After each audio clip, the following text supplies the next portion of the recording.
A service of KIBMradio.com, the Internet's home for an all old-time radio.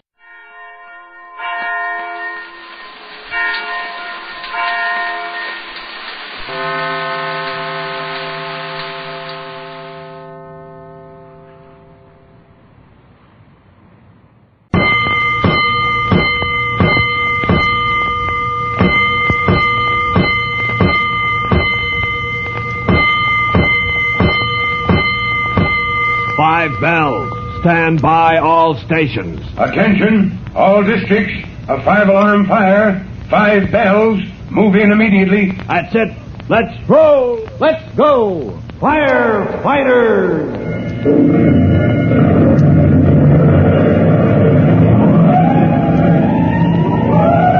Presenting Firefighters, the true-to-life story of our unsung heroes who stand ready to ride by day or night against our most murderous enemy, the demon of fire.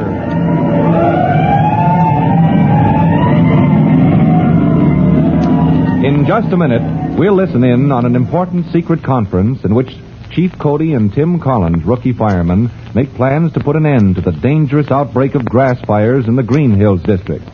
But before we drop in at Fire Department headquarters, here's something you should know.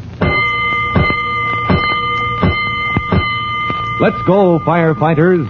Let's go to Chief Cody's office at Fire Department headquarters, where Tim Collins and the chief stand looking at a huge city map that hangs on the wall. Chief Cody points at the Green Hills district and explains, That's our danger spot, Collins. That's where all these grass fires start, right there in the open lot. Yes, sir. And that's where such a fire could be more costly than anywhere else in the city. Oh, it could cost millions, Chief Cody, if a grass fire got started among those big oil storage tanks. Right. Now look here, follow my finger on the map. Yes, sir. That's the hillside where we put out the fire yesterday. It is. Now on the top of the hill, huh, here? Those are oil tanks surrounded by a high wire fence. And down here, you see this little dirt road that winds up the hill? Yes, sir. That's the shed we saw yesterday, where that gang of boys hid from us after they started the fire in the grass. Right again. Do you know what that shed is, Collins? Oh, some kind of storage shed. I noticed yesterday the door was locked, so it must be in use. It belongs to the Unity Chemical Company. Does that mean anything to you? Good grief. Yes, I see it does mean something. Chief, if that shed is full of chemical supplies, if that fire had reached it yesterday... It might have touched off a series of explosions, Collins. Your whole engine company could have been knocked out of action, and the fire could have spread clean up the hill to the oil tanks. Well, Chief, we've got to stop these grass fires. We've got to get hold of that gang of boys. Well, that's your job, Collins. Mine, sir? Oh, but how... Where do I start? Well, that's up to you. Remember what happened yesterday? You bet I do, sir. We had those kids cornered behind the shed, or we thought we did. Yes, but when we closed in, they were gone. Yet 5 minutes later, they turned up, right in the very spot where we searched for them. Collins, that gang has some kind of hiding place near that shed. Yes, sir. They couldn't pick a more dangerous place to play with fire. That's the point. You've got to get hold of them before they blow that shed and themselves into a million pieces. And as Chief Cody and Tim Collins put their heads together to perfect their plans, another conference is going on. Miles away in the Green Hills district, two boys are walking up the dirt road that climbs the hillside to the storage shed, the shed in which countless crates and drums of chemicals are stored. One of the boys is carrying a sack of potatoes. Hey, Red, give me a hand with the spuds. Oh, go on. You getting weak or something? They're heavy. They're breaking my arm. Listen, it was me you got the man to give us the spuds. All right, now you got to do your share. You got to carry them. Ah, your smart ideas. You're so smart. Where are we going to cook these spuds? We'll cook them, all right. We'll cook them when the other fellas get here. We'll cook them in the cave. Yeah, we start a fire, you know what's going to happen? The firemen, they'll catch us this time and they'll wring our necks. They didn't catch us yesterday, did they? Or the day before? Or any other time? No, but we better lay off starting those grass fires. All right. I already decided that. We lay off until the firemen forget about it. Anyway, starting grass fires, it's only for fun. We don't want to get in trouble. Kickers. Huh? Over at the corner of the shed, something moved. Take it easy. Sneak up to the corner and peek around. You peek, I got the spuds to carry. All right, here we are. Easy now. See anybody, Red? All it was, the wind was blowing the bushes. Gee, I was scared. This is the part that always gets me scared. Yeah, me too. just before we go into the cave. Anybody ever sees us go in, we're caught for sure. Hey, where's the gap in the bushes? I got it. Here it is. All right, give me the spuds. Yeah, sure. Gee, they were breaking my arm. Now look, Sandy, you duck into the bushes quick, see? You pull the cover off the tunnel, it goes under the shed, and I'll slide in with the spuds. Here I go. You got that cover off? Come on. You can slide right into the cave. Watch yourself. Don't let me step on you. Red and Sandy, carrying their bag of potatoes, disappear into the tunnel that leads to the cave their gang has hollowed out beneath the shed where dangerous chemicals are stored. Meanwhile, Chief Cody at Fire Department headquarters is completing a phone call to Lieutenant Greenspan, officer of Tim Collins' engine company. Collins is working on the case, Lieutenant. He just stepped out to get some kind of equipment. I told him to pick up anything he needs and report back to me. Oh, just a minute. Somebody in the outer office. Looks like a tramp. Huh. Grease all over his face, seedy clothes, a slouch like a bag of meal. Trampiest looking tramp I ever saw. My clerk isn't here. I'll have to get rid of him myself. Stand by, Lieutenant. I'll call you back. Hey, you. You looking for somebody, mister? Hey, Chief, don't you know me? Collins! That's me. Collins, I was on the point of throwing you out of my office. In this disguise, sir, those boys won't suspect I'm on a job for the fire department. I certainly hope not. If anybody suspects that you're a private in the department, we'll never live down the disgrace. Well, sir, I guess I better be going. I think I'll hide out in that shed over in Green Hills. So long, Chief. So long, Collins. Keep in touch with me. That is, if the police don't run you out of town. Tim Collins, rookie fireman, slouches away from the fire department headquarters in the convincing disguise of a seedy, down-at-the-heels tramp. Before long, his disreputable figure appears on the hillside near the oil tanks and furtively disappears behind the storage shed of the Unity Chemical Company. Tim throws himself on the ground, prepared for a long wait, not suspecting that two of the boys he hopes to encounter are at that very moment beneath the shed, snug in their sandy cave. Hey, Red, I'm hungry. Nah, who isn't? We don't start cooking the spuds until the rest of the gang show up. They ought to be here now. It's getting late. They'll be here. I told them to. But look, maybe they can't get here. Maybe something happened, Red. All right. Let's have a look. Hey, you first, in case there's somebody outside. All right, scaredy cat. Come on, we'll go look outside the tunnel. I got you, don't make a noise. I got you, don't drop that tunnel cover into the bushes. Ah, pipe down. If anybody's out there, why don't you holler and tell them where we are? Look out who you're kicking. Right at your heels. Look, are you going to pipe down? Okay, no, I'm going to lift up the lid. Now I can see outside. Uh-oh. Watch who you're kicking. Get back in the cave. What is it, Red? Who's out there? What did you see? Just a guy. A tramp. Gosh, did he see you? No, he's asleep. He's lying down out there near the bushes. I guess it's some tramp. Gosh, what a tough-looking guy. Well, that's why the gang hasn't showed up, huh, Red? No, they won't come near the cave. Not with that guy hanging around. Oh, and neither can we get out. What are we gonna do, Red? Let me think, will you? I'm hungry. Hey, that's what we'll do. Huh? Look, we gotta stay in the cave until that tramp gets tired of sleeping. So let's eat. Let's roast the potatoes. Here in the cave? Sure, why not? We got all the firewood we need, all the stuff I had you guys bring in to dry. And we can bury the spuds in the sand, huh? Right in the floor of the cave. Look, we're some kind of Indian, see? Come on, help me bury the spuds. Yeah, you're doing fine. Put in a couple more. Yeah. Now, kick the sand over them and we'll pile of sticks on top so they'll roast. We better be careful. We don't want to set the whole wood pile on fire. Gee, there's not much room. Oh, it's okay if we keep an eye on it. We won't let it spread. Give me a match, Red. I got the sticks piled up. What do you mean, give you a match? I'm gonna light it. Ah, hey, who did all the work? Go on. Don't joggle my elbow. There. Easy now. Ah, that wood's just right. It's good and dry. Hey, look at it burn. Hey, look, we're Indians, see? An old paleface outside. He don't know we're safe in our cave.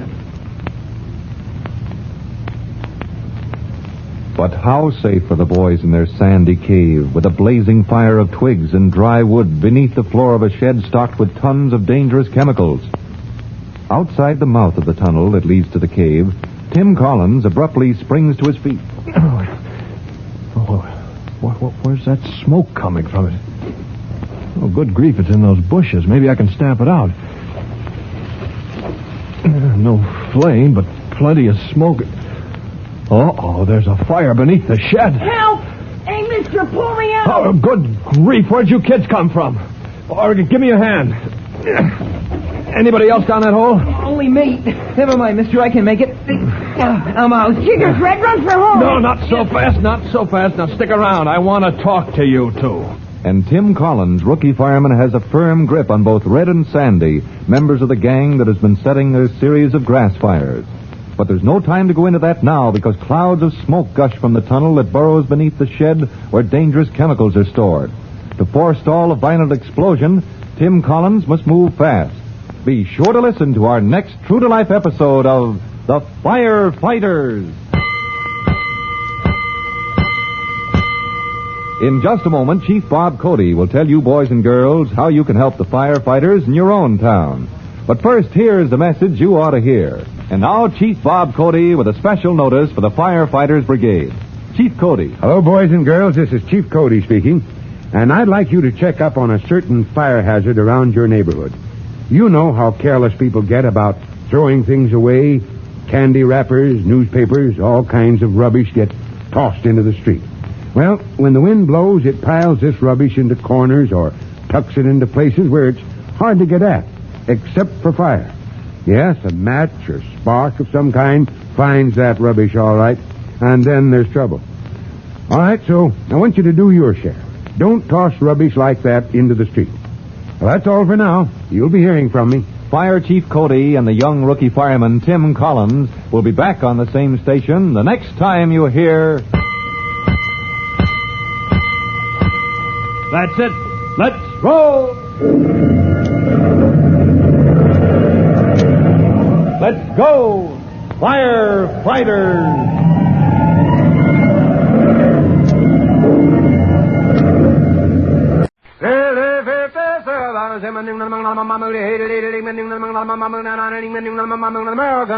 LSMFT, Lucky Strike means fine tobacco. Listen. Season after season, I've seen the makers of Lucky Strike buy fine, ripe, mellow leaf. Tobacco that makes a swell smoke. James Monroe Ball, ace tobacco auctioneer, said that. Quality tobacco. Fine tobacco with real flavor. Smooth and mild. For myself, I picked Lucky's. Smoked them for 15 years. Herbert T. Highsmith, independent tobacco buyer, said that. Yes, at auction after auction, independent tobacco experts can see the makers of Lucky Strike consistently select and buy that fine, that light, that naturally mild tobacco. Remember, LSMFT, Lucky Strike means fine tobacco. So for your own real deep-down smoking enjoyment, smoke that smoke of fine tobacco, Lucky Strike. So round, so firm, so fully packed, so free and easy on the draw.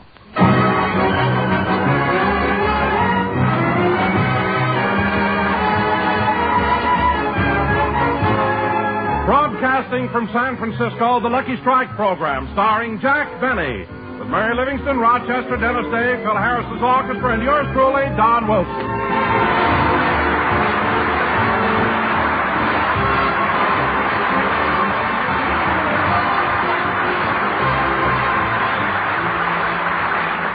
Ladies and gentlemen, on last Tuesday night in Los Angeles, with bands playing and trumpets blaring, the star of our show boarded a special car on the Lark. And on Wednesday morning, after a night of excitement and anticipation, finally arrived in San Francisco and was met at the station by a red cap. And here he is, Jack Benny.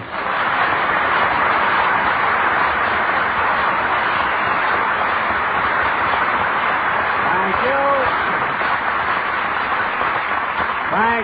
Hello again. This is Jack Benny talking. And, Don, you're absolutely right. Imagine after the mayor, the Chamber of Commerce, and the newspapermen of San Francisco begged me to come up here, there was no one to meet me at the station but a red cap.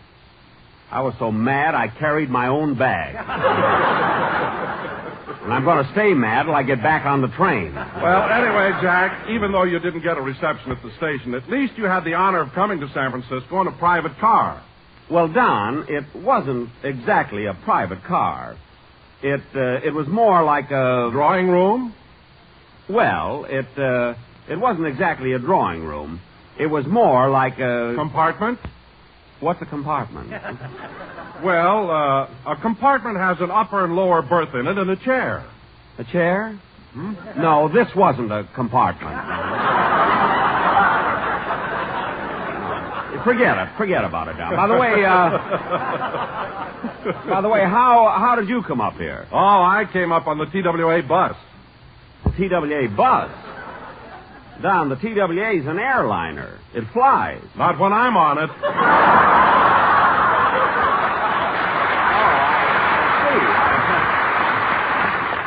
Now I know what they mean by ceiling zero. Anyway, Don, we got here, so Oh, hello, Mary. Hello, Jack.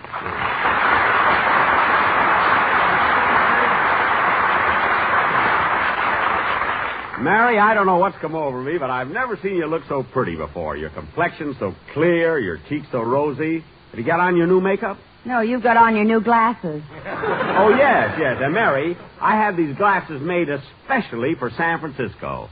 Look at them. Well, I don't see anything different. Look closer. Well, I'll be darned. Windshield wipers. And yes, and not only that. Wait, Mary, press the little button on the bridge of my glasses. What? Go ahead. Press the button. Okay. Holy smoke, built-in fog lights. Yes, sir, there's nothing like... Mary, what are you sticking your finger in my ear for? I'm checking your gas and oil. Mary, don't be silly. By the way, where are you living here in town? At the Sir Francis Drake. Where are you? I'm at the Fairmont Hotel on the top of Nob Hill. How do you get there, Jack? By cable car? No. You ought to ride them sometime. Mary, if I want to get to the top of Nob Hill, I'll get there. Yeah, but what you won't do to save a dime? What do you mean, Mary? Well, yesterday I saw Jack going up Powell Street with spiked shoes, a rope, and a pick.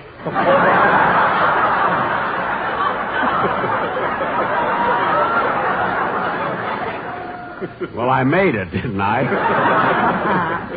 Yes, but when you got to the top of the hill, you didn't have to yodel. Look, I wasn't yodeling. Then how come you got fan mail from 3 goats in Berkeley? Because they got fountain pens that write under milk. I can go along with a gag, you know. Honestly, Jack, every time you come to San Francisco, you have more trouble. What are you laughing at, Mary? Well, yesterday we were taking a drive to Oakland. You mean over the Bay Bridge? Yes. When we got to the toll gate, I reached over to pay the man, and before I knew it, Jack flew out of the car, jumped into the bay, climbed up back on the bridge, handed the man the quarter, and said, "Butterfingers." Yeah. And, Jack, you want to know something? What? That man told me he dropped it on purpose. He knew you'd jump in after it. Dropped it on purpose, eh? Well, it wasn't a wasted trip, sister. We're having barracuda for dinner. Barracuda? How in the world did you catch a barracuda? I didn't catch him. He followed me out. With my new glasses, I look like a mackerel. Now, let's get on with the... Come in. Mr. Benny? Yes? I work in the San Francisco post office, and we have thousands and thousands of letters that say I can't stand Jack Benny. Huh? Oh, well, those must have been sent in for the contest I had last year. They were sent this year and have nothing to do with the contest.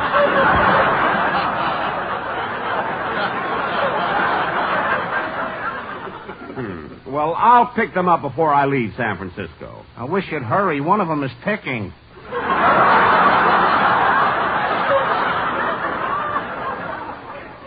Well, you can forward that one to Fred Allen. That's who it came from. Now, cut that out. I'll come to the post office in the morning and pick them up. And as for you, Mr. Jones. What? Jones. Jones? Jones? Yeah. Well, I want to shake your hand, Mr. Jones. I really do. Jack, what are you so excited about? Who is he? I don't know, but he's the first guy I've met in San Francisco whose name isn't DiMaggio. That's my first name. All right, get out.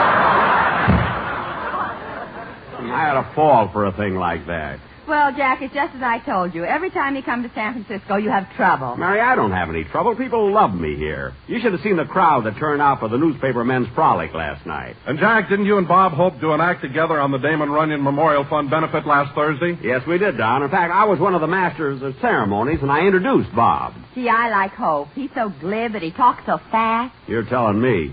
When I introduced him, I said, ladies and gentlemen, this is Bob Hope. And between Bob and Hope, he told 12 jokes, sang 2 choruses of Thanks for the Memory, and made a new picture called The Road to Tanforan. What a man. You know, he'd be a great comedian if he could only play the violin. Mary, stop looking at me like that. If I'd had a good lunch, I'd punch you right in the nose. Oh, yeah? Yeah. What? Hello, Mr. Benny. Oh, hello, Dennis.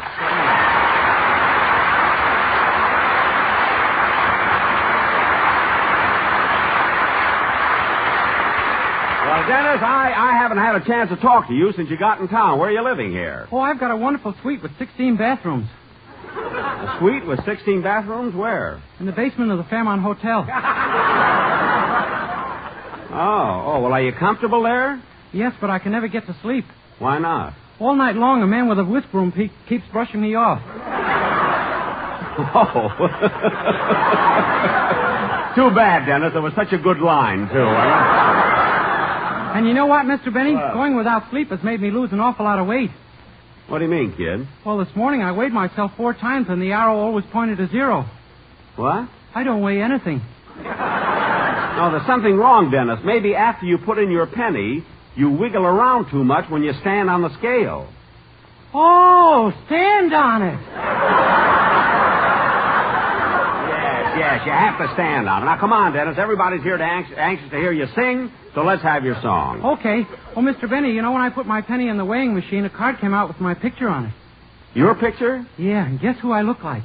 Who? Betty Grable. What?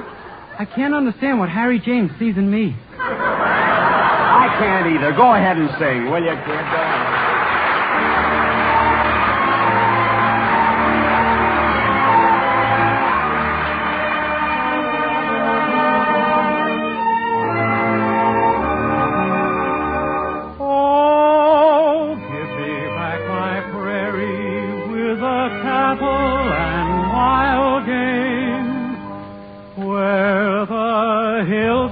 And curvy and the women are the same. Where cowboys all yell whoopee while the lariats they twirl, and timber wolves yell timber when they see a pretty girl. Oh why did I ever leave Wyoming? Why did I ever have to go? Oh why did I ever leave Wyoming? 'Cause there's a sheriff back there looking for me high and low, and home on the range. Back home in old Wyoming, folks are acting mighty strange. Since they started social climbing, how they've changed the good old range. Our farm is now a dude ranch, and there's carpet on the trails. The cowboys wear tuxedos, and the horses all wear tails.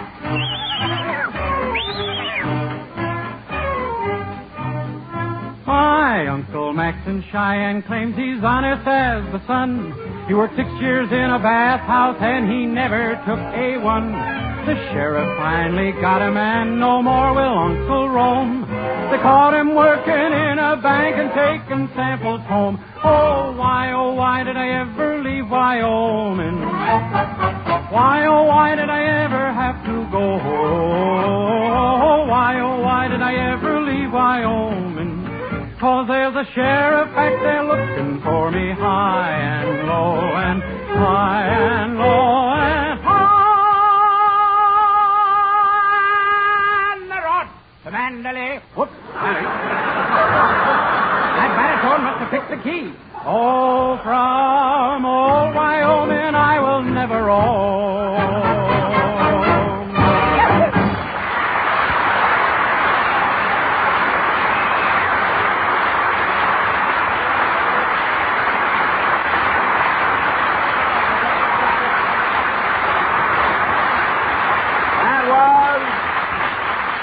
Wyoming, sung in San Francisco by Dennis Day, who lives in Los Angeles and was born in New York. And now... Gee, what a trip just to sing a song.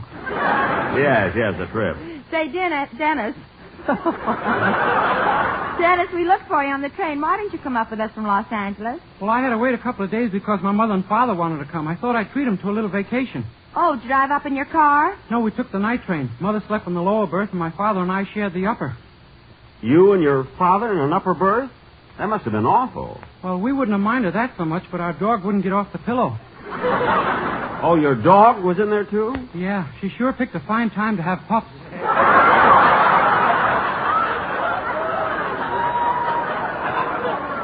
Well, it's your own fault, Dennis. Why in the world did you bring your dog to San Francisco? Oh, I hated to leave her at a time like that. Oh.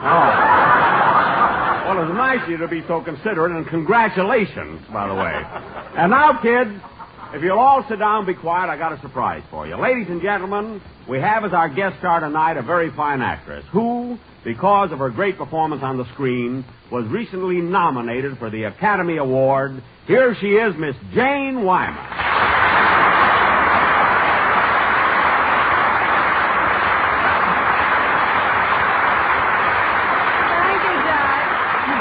Very nice of you to say that. Well, I meant it, Janie. I thought you gave a sterling performance in The Yearling. That's yearling.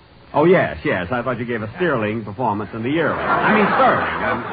Well, Janie, it must have been a great personal satisfaction for you being nominated for the Academy Award. Oh, it was, Jack. I was never so excited in my life. Well, Janie, how did you feel about Olivia de Havilland winning the Oscar? Well, Jack, I thought she deserved it. I think Olivia gave the finest performance of the year. Well, I know, but weren't you even a teensy-weensy bit jealous when somebody else got the Oscar? No, not at all. Gee, that's funny. When Frederick March won it, I could have spit right in his eye.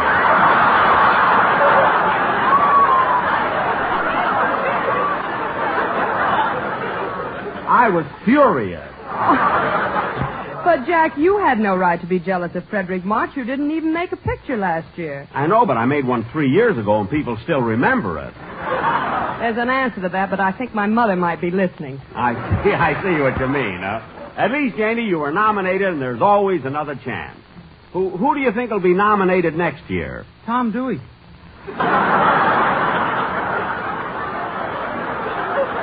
Oh, go feed your pups. Janie, you may not know this, but next year I'm going to make a picture that will be so sensational. Hello, Janie. How are you? Why, Mary, it's good to see you again. You look wonderful. Now, in this picture, I play the Janie, part... isn't San Francisco an exciting town? It certainly is, Mary. And the shops have so many new fashions. In this picture, I Did play you see the new spring clothes they're showing here? See them? I've already bought 2 of the darlingest suits at Mason Mendelssohn. In this picture... You know, I got a dream of an evening gown at Magnus. It's chartreuse, and the bodice is covered with sequins. In this picture, I play the part of a chartreuse, and there... Mary.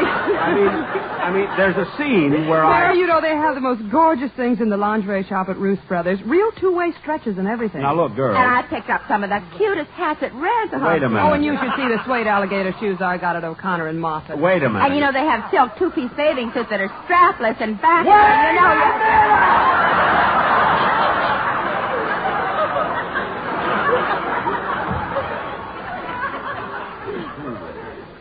Now, in this picture, what'd you say about strapless bathing suits?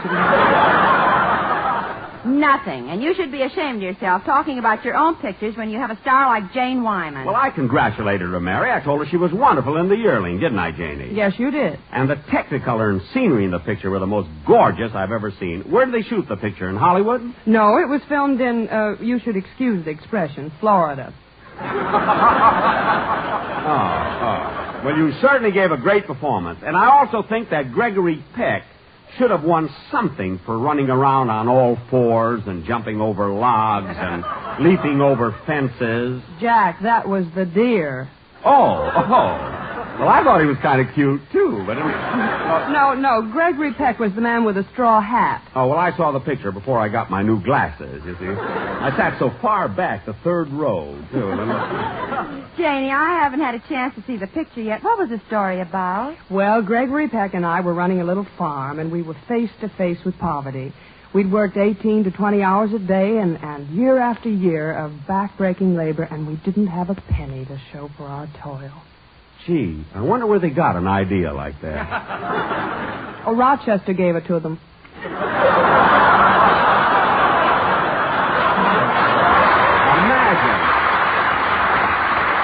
Imagine him selling his diary, isn't it?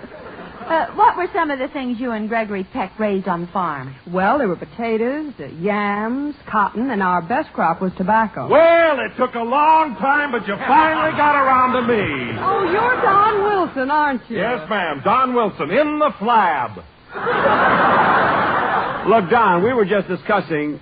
Jane, what are you staring at Don like that for? Now, I thought San Francisco had a bay. Wyman, you're only a guest, but you're just as corny as they are. Yeah. Well, Miss Wyman, I saw the yearling, and I was very impressed, but there's one scene that I'd like to ask you about. What is it, Mr. Wilson? In that heartbreaking scene when your son ran away from home and with tears in your eyes you were running through the fields looking for him. Yes. Now, the tobacco you raised in that field, was it that fine, that light, that naturally mild tobacco? Yes, sir, you bet. Why, sure. And they dared give the award to another picture? Don, they gave it to the best smokes of our lives, if that'll make you happier, you know? And I've been smoking Lucky Strikes nigh on to 25 yearlings. Good. Every morning, Gregory would go out and peck that fine tobacco. Say, that's wonderful. Then again, if it's not Tom Dewey, it might be Governor Warren.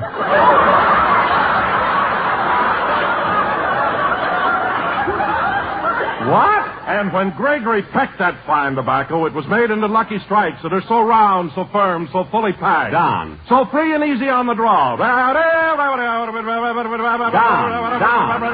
Mr. Wilson, Nob Hill. You got in your commercial. It's time for a band number. Come on, let's dance, everybody.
Song played by Phil Harris's orchestra and directed by Mr. Malin Merrick. That is your name, isn't it? Yes, sir. Well, Mr. Merrick, it was nice of you to fill in for Mr. Harris since he couldn't be with us today. And I want to tell you that I've never heard Phil Harris's band sound so good. How long have you studied music? 1 week.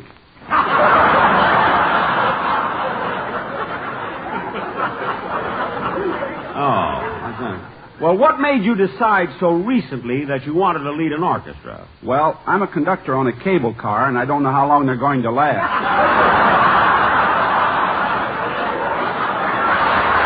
Oh, I see. Well, thanks again for helping us out, Mr. What is that name again? Merrick. Malin D. Merrick. Now, what's the D for? DiMaggio. I should have known, huh? Jack? Well, why couldn't Phil come up here with us? Phil, well, you see, Mary, Phil has his own program for Fit Shampoo, which follows my show. And when I go out of town and Phil has to choose between the two programs, naturally he'd choose the one with the bottles. But he'll be with us next week. You know, Jack, I'm sorry Phil Harris isn't here today. I think he's awfully cute. Do you, Janie? There's one thing I can't understand. What do women see in Phil Harris? Oh, I don't know. He's handsome and impetuous, and he has sex appeal. Well, don't you think I have sex appeal? Well, in a gay 90 sort of way. Now, wait a minute, Janie. How can you say that? You've never even kissed me. Come on, give me a kiss. Right here in front of everybody? Why, certainly. Come on, Janie, kiss me. Well, all right. There. Well, maybe he's not as old as I thought he was. Look at the sparkle in his eyes. Don't get excited. Those are fog lights. Mary. If it's not Governor Warren, it might be Herbert Hoover.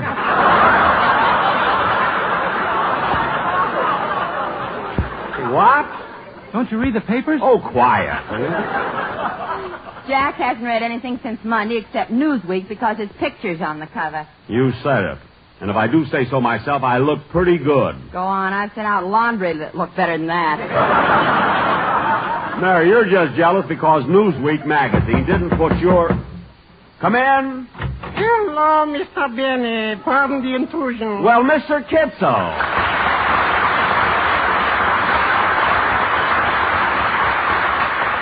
Mr. Kitzel, what are you doing here in San Francisco? I'm visiting my relatives.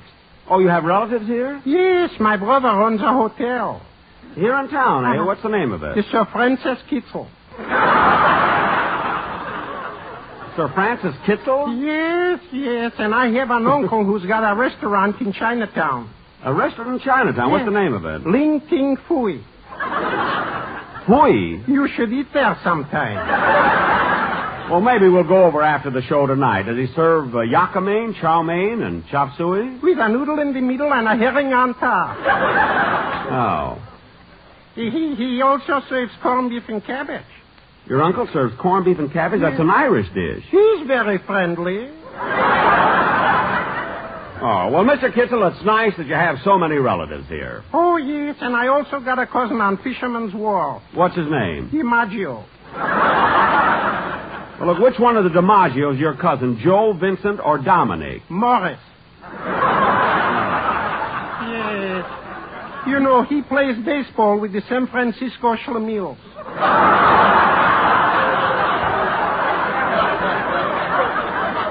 Well, Mr. Kitzel, it was certainly nice to see you again. Well, as they say at 10 for M, mutual. Yes, sir. I got to be running along now. Oh, just a minute. Before you go, I want you to meet our guest star, Miss Jane Wyman. Hello, Mr. Kitzel. Why, Mr. Kitzel, you're a regular wolf. Thank you. Well, goodbye, Mr. Benny. Goodbye. Oh, Miss Wyman. Yes? Greystone 8056. Goodbye, everybody.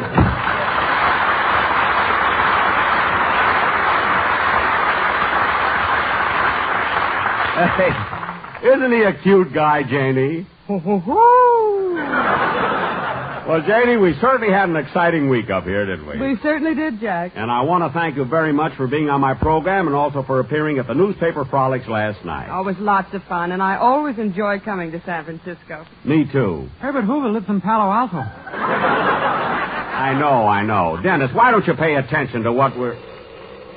Pardon me. Hello? Hello? Hello? Hello? Who is this? Your favorite brunette. Rochester.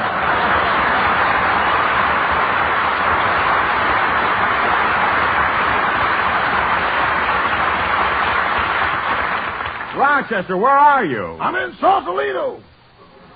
Sausalito? What are you doing there? Nothing.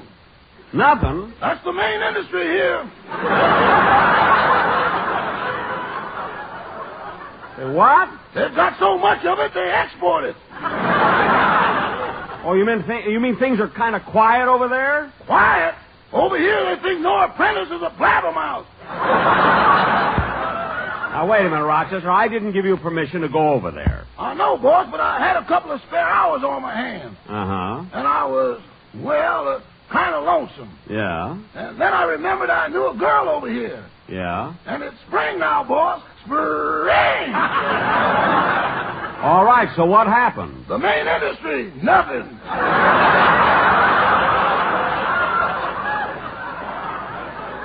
Well, look, Rochester, were there any calls or messages for me at the hotel? A few, boss. What were they? Well, the hotel barber came up to the room about 10 minutes after you left. The barber? Yeah, I got a shave and you got a haircut.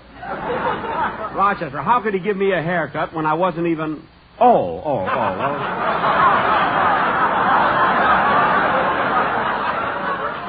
I hope it was the blonde one. I want to wear it tonight. See you later, Rochester. So long, boss. So long. Oh, say, boss. Now what? My girl and I have been listening to the program. What'd you think of it? Are you sure you've got a contract for the next 3 years? Yes. Lovely, lovely. Never mind. Goodbye. Goodbye. Well, I guess you can't fool all of the people all of the time. Playboy.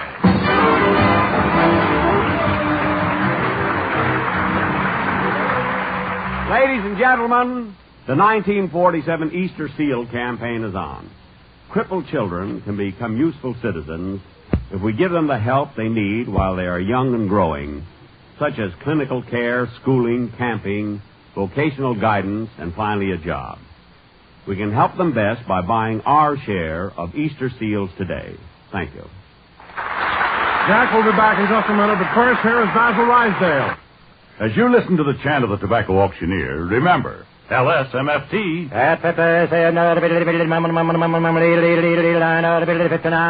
American. Lucky Strike means fine tobacco. And in a cigarette, it's the tobacco that counts. Here are the words of a man who's had a lifetime of tobacco experience, Mr. Charles L. Saunders, an independent tobacco buyer of Reidsville, North Carolina, who said, I've seen thousands and thousands of baskets of ripe, mild tobacco sold to the makers of Lucky Strike.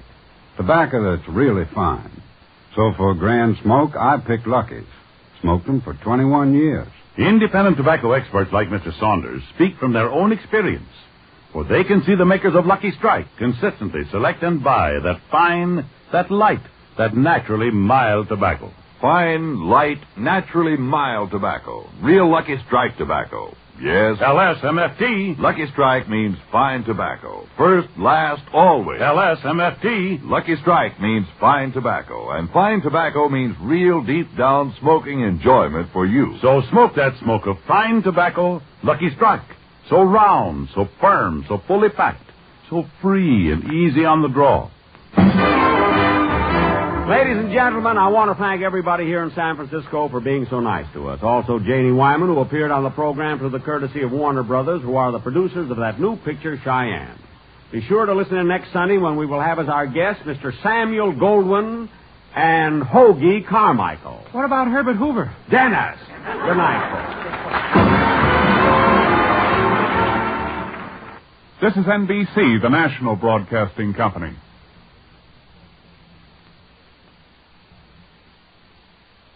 Good health to all from Rexall. It's the Bill Harris Alice Faye Show, presented by the makers of Rexall drug products and 10,000 independent Rexall family druggists. This is your Rexall family druggist, wishing you, for 10,000 independent Rexall druggists, a new year full of happiness and prosperity. This year we hope to serve you better than ever. And though 1950 may see some changes on the American scene, two things will be the same. The orange and blue Rexall sign on our windows and the 2,000 or more drug products made by the Rexall Drug Company that we carry. Plenamons, Rexall's multivitamin capsules, is a good example. 2 Plenamon capsules a day give you more than your minimum daily requirement of every vitamin for which such requirements have been established, plus valuable liver concentrate and iron. And that's the kind of quality we family druggists are talking about when we tell you can depend on any drug product that bears the name Rexall. Happy New Year to all from Rexall.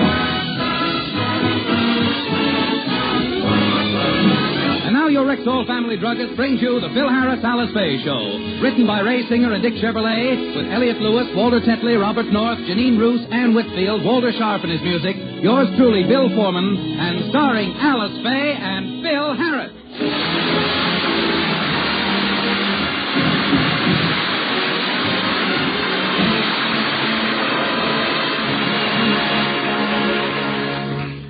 Today is the dawn of a new year, a dawn that brings the promise of happiness to some, of worldly gain to others, and despair to a few.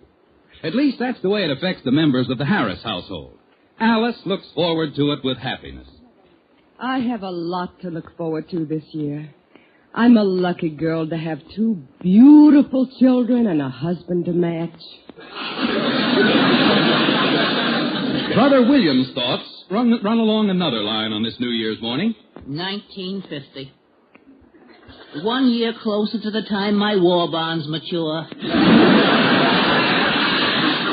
And then there's Phil. Oh, my poor head. Oh, this is a 14-karat Clyde I got this. Oh, I've never had such a headache. Oh, no wonder you have a headache after what you did last night. You're right, honey, absolutely right, and that's the last time I read Shakespeare under a dim light. Philip, you look awful. What happened last night? Where did you 2 go? We went to a soiree at the Musicians' Union. Oh, heavens. Alice, is it safe to go to one of those affairs? Whatever made you do it? I don't know. Guess I like to live dangerously. What are you talking about? It was a very orderly party. The cops only had to use tear gas 3 times. I don't see how you can enjoy those things. Tell me honestly, Philip, did you have a good time? Did I have a good time? Did I have a good... Alice, did I? Philip, don't you remember what happened last night? Willie, I told you I was too busy reading Shakespeare. You know something, Bill? That cat's a pretty good writer. You know something? I just couldn't put down his story about how they cured the alcoholic. Shakespeare wrote a story about curing an alcoholic? Yeah, the taming of the stew.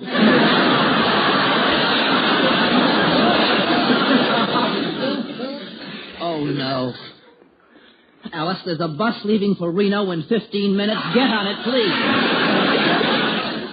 What does she want to go to Reno for? This kid don't gamble. Philip, it's about time you changed. And Oh, Willie, stop picking on Phil. I like him the way he is. Only because you're too young to know your own mind. I am not too young. You're so right. Go ahead, pick on him. Go on. Philip, what I'm trying to say is this. Today is the beginning of a new year, the dawn of a new decade. And it's an ideal time for you to take stock of all your human frailties and attempt to correct your many failings. In short, get with it, Wanga.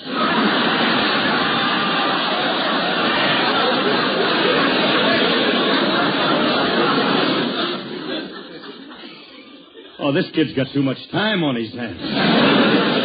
Let me tell you something, Willie. Stop trying to come between me and Alice. I happen to be a very good husband. A good husband wouldn't take his wife to a brawl like the one you took Alice to last night. I told you it wasn't a brawl. Just a bunch of musicians at play. You know how those guys are. They're just mischievous little imps. And you should have seen the lead imp, Frankie. The last time I saw him, he was crawling around on the floor, biting people in the leg. He was not. He was just giving somebody a hot foot. Of course, I'll admit that Frankie enters into the spirit of those things a little more than anybody else. In fact, the way he carried on last night, I doubt if he'll ever be... Hiya, Curly. Brimley, are you still alive? I don't know. The coroner's report hasn't come in yet. Swell party last night, wasn't it? After you left, we had a great time up to 3 o'clock, but then it quieted down. What happened? The veterinarian came in and gave us all distemper shots. stop exaggerating. I'm not exaggerating, Alice. It was... Guess my shot's starting to wear off.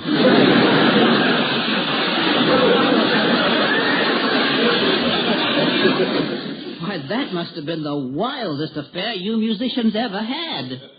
Oh, I wouldn't say that. Last year's was a beaut. That's when we held our survival of the fittest party.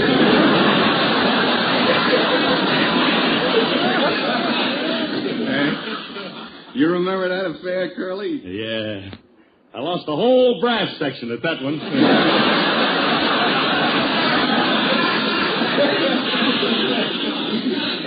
You know, Francis, you could stand a little straightening out for the new year, too. Curly? Yeah. What reform movement is little Carrie Nation on now?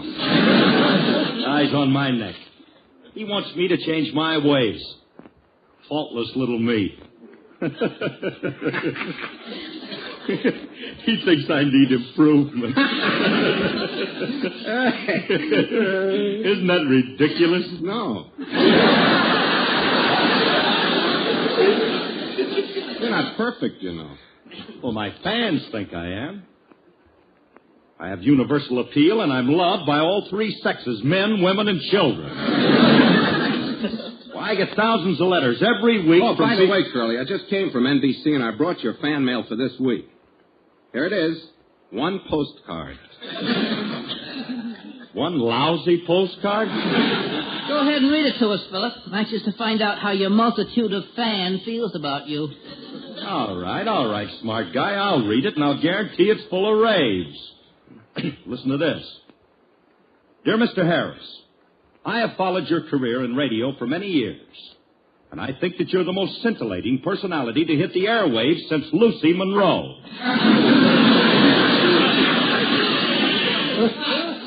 Yours is the most entertaining show in radio, and I can't find a single thing wrong with it except... Well, go on. Well, I'd like to, but from here on out, this writing becomes a little unintelligible. Never mind, Phil, I'll read it. I can't find a single thing wrong with your show except for two glaring faults, which I'm sure you're aware of. And it's signed, your ardent fan, Sweeney. Two faults? Mm-hmm. Could I possibly have... No. The guy's a crackpot. If you weren't afraid to face the facts, you'd look this man up and find out what these faults are. Who's afraid? I'll go over and see this Sweeney guy right now. His address is on the postcard. Come on, Alice. You and Frankie come with me. I'll show you.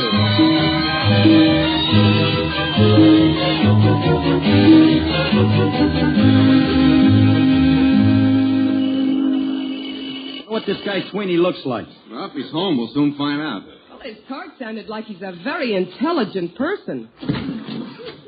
Oh, how do you do, sir? Gee, it's people. What was he expecting, a herd of llamas? You keep quiet, Remley, please, a minute.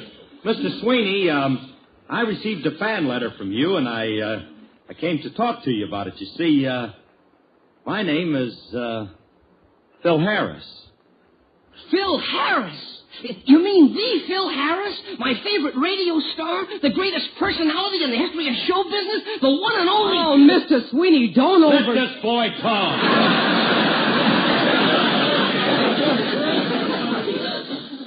Mr. Sweeney, I know exactly how you feel about me, because I feel the same way.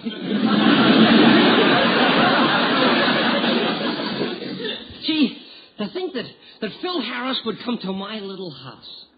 No, it can't be. You're not Phil Harris. Look, I tell you, I'm me.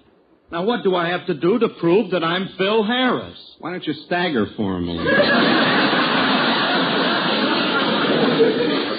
That won't help. He'll think I'm you. Look, Mr. Sweeney, I'm Phil Harris, and I can prove it to you. You see, I brought my wife with me. You recognize Alice Faye, don't you? Gee, it is Alice Faye. Golly, I haven't been so thrilled since the time I got caught in a revolving door with Sonny Tufts. Gee, Miss Miss Faye, I used to love you in pictures. I went to see every picture you ever made. Oh, well, thank you very much. Say, you have a very nice voice. Why didn't you ever make a talkie?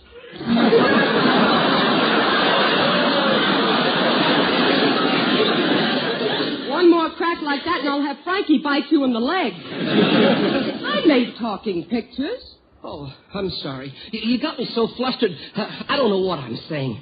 Just being near you makes me tremble. I'm so nervous my knees are shaking. What's that? My bicycle clips.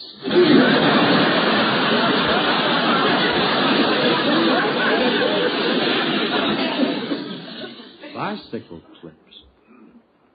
Hey, do you wear them clips around our house?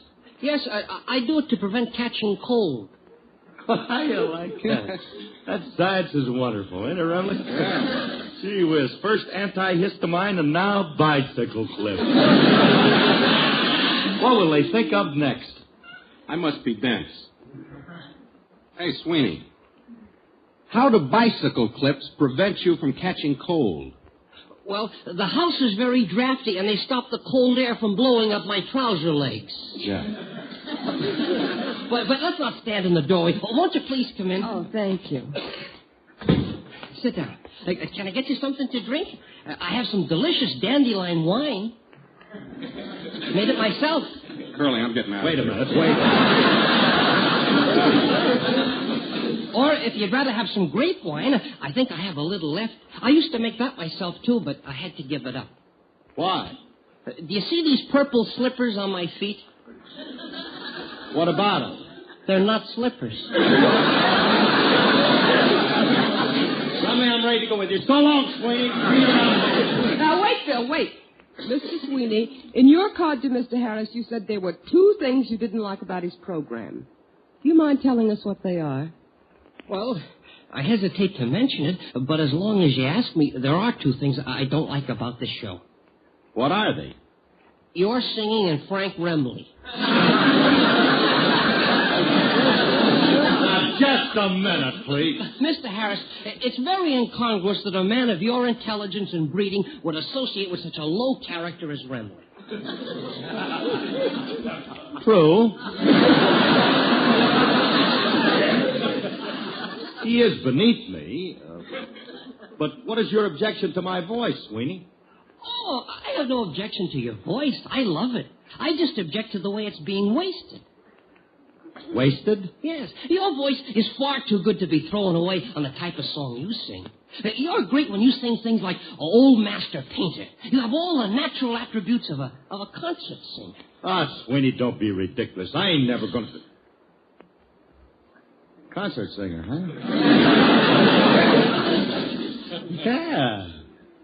Yeah, why not? Why can't I be a great singer? Because of your voice.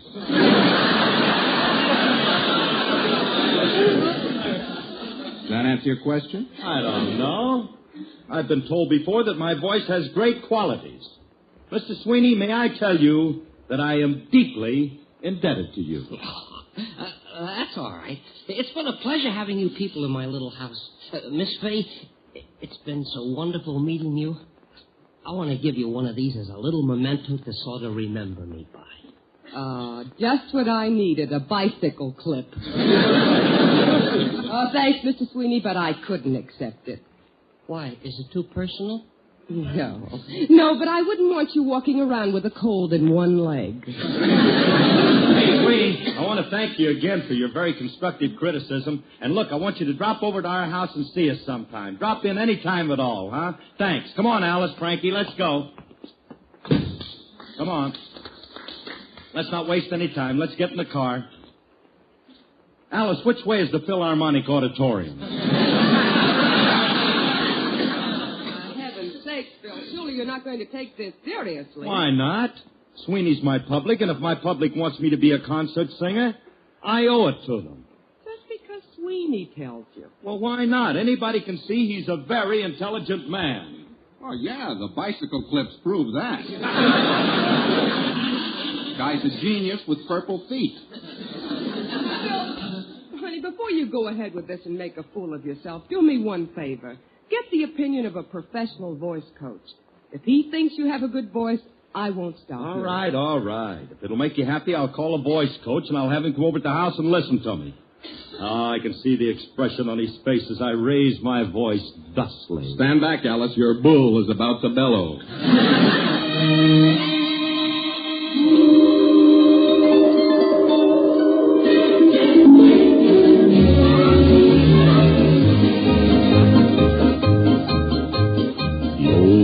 Painter from the faraway hills painted the violets and the daffodils. He put the purple in the twilight haze, mended a rainbow for the rainy days. Dreamed up the murals on the blue summer skies, painted the devil in my darling's eyes, captured a dreamer with 1,000 thrills. An old master painter from the faraway hills. Then came his masterpiece, and when he was through, he smiled down from heaven and he gave me you. What a beautiful job on that wonderful day. The old master painter from the hills far away.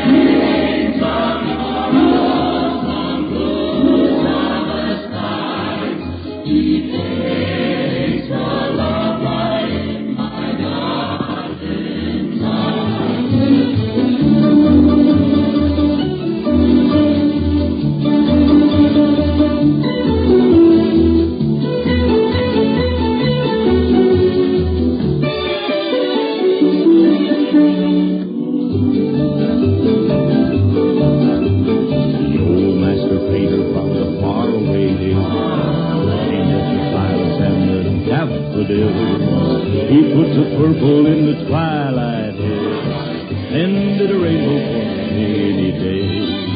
Dreamed up the murals on the blue summer sky, painted that devil in my darling's eyes, captured a dreamer with 1,000 thrills.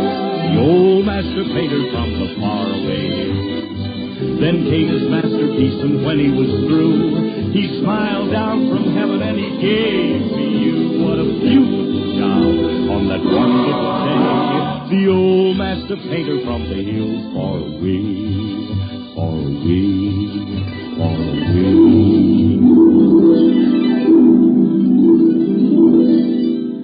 The old master painter from the hills far away.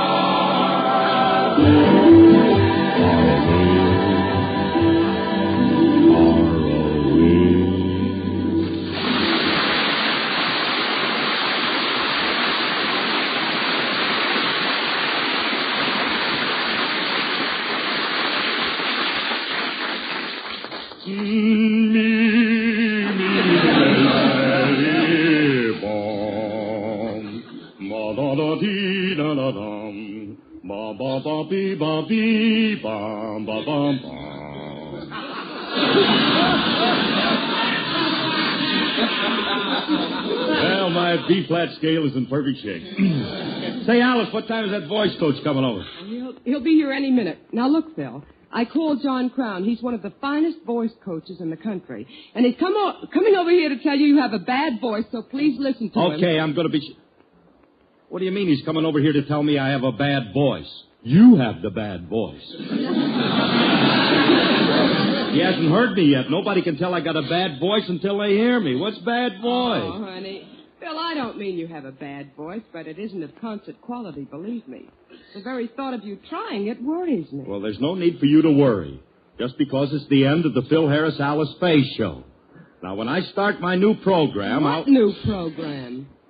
The Rexall Concert Hour. Starring Philip Harris and Margaret Truman.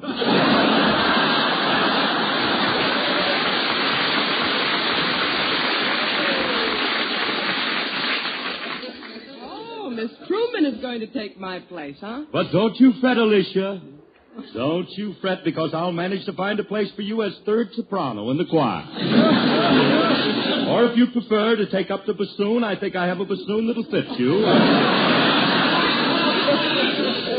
And now, if you'll excuse me, my dear, I must get my voice in shape, please. Hey, Remley, will you hurry up with that throat spray, huh? I'll have it ready in a few minutes. Okay. Oh, I can hear me and Miss Truman doing a duet now. When I'm calling you,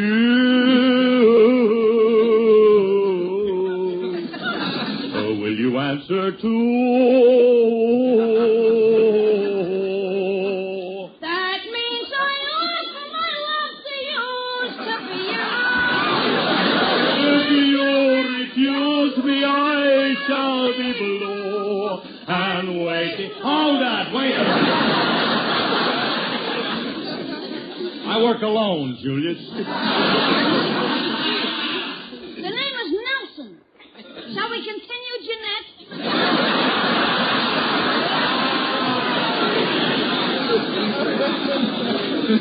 At this time, let's make it a walk so we can dance the last chorus. All right, be quiet, kid. Don't interrupt, Julius. Mr. Harris is rehearsing for the concert stage. Oh, no! Oh, yes. I'm thinking of making my debut next week.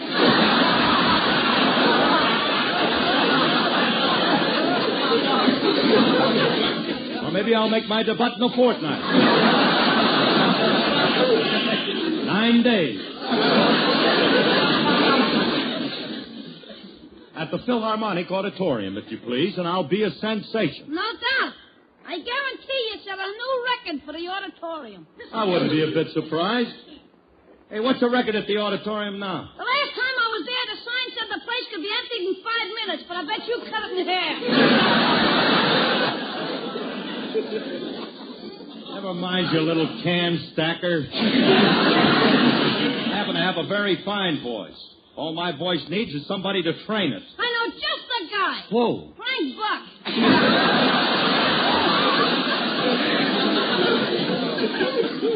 I bet he is. Give me a chair and a whip, and I'll train it myself.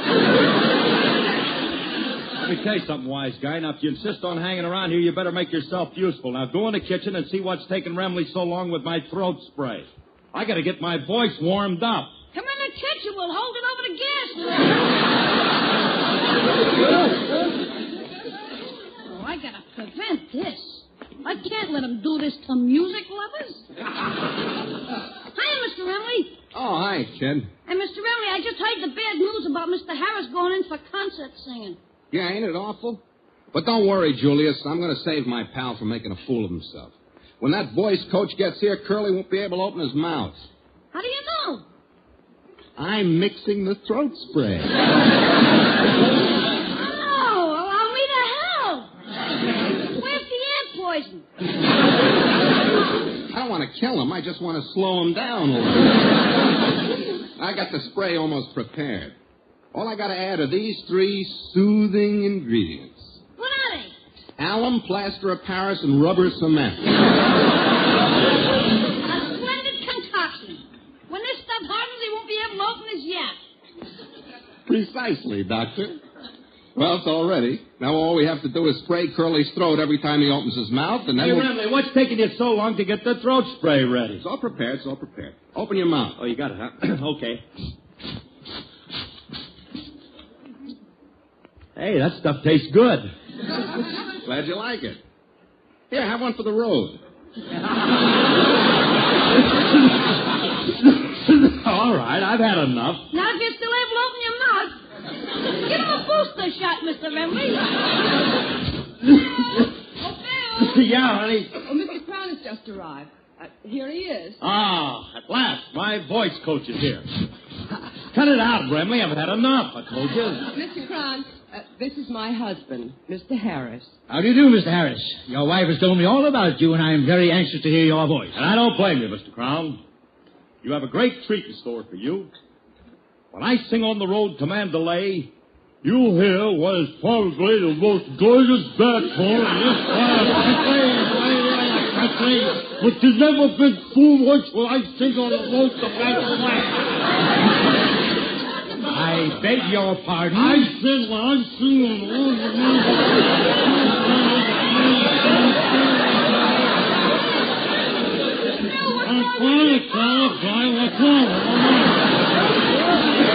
Frankie, what's wrong It's his age, Alice. Yeah,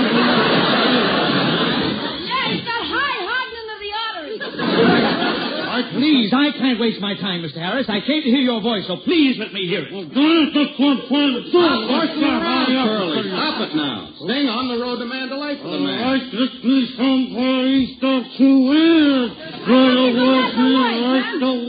Yeah, he forgot the voice. Let's help him out. Okay. On the road to Mandalay. Where did my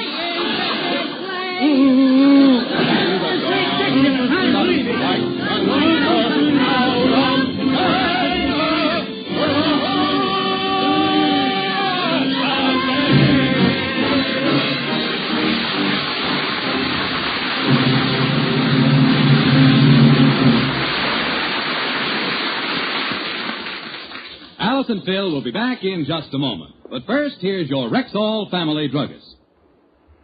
Quite often, a customer will ask me why Rexall milk of magnesia is so pleasant tasting. Albite, why is it?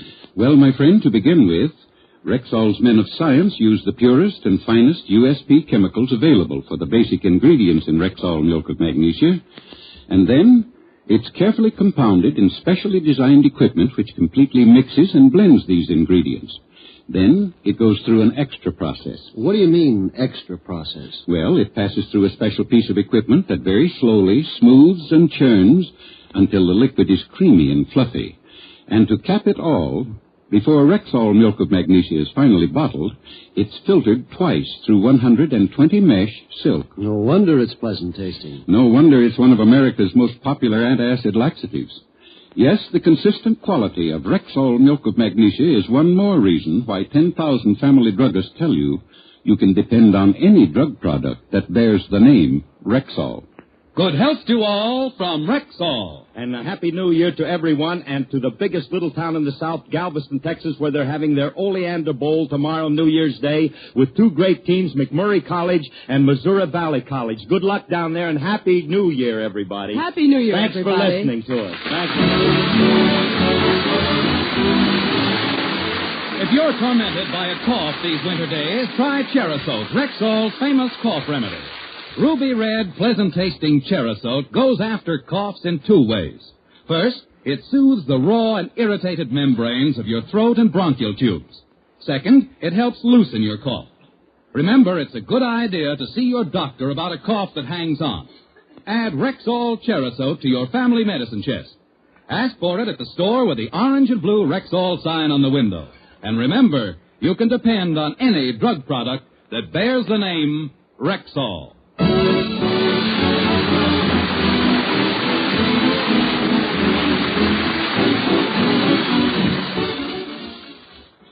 Stay tuned for Sam Spade, then Two Great Stars on Theater Guild on NBC.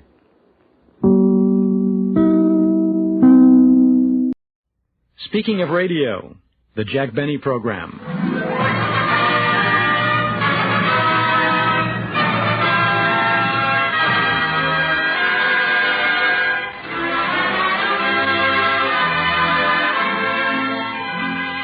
Harry was known for receiving letters from Plainfield, New Jersey, from Mama, who would give the family news, Sister Babe, and so forth and so on. Writer George Balzer. About Mary's part, though, in the show, along with the letters, she was a female that we always knew was there.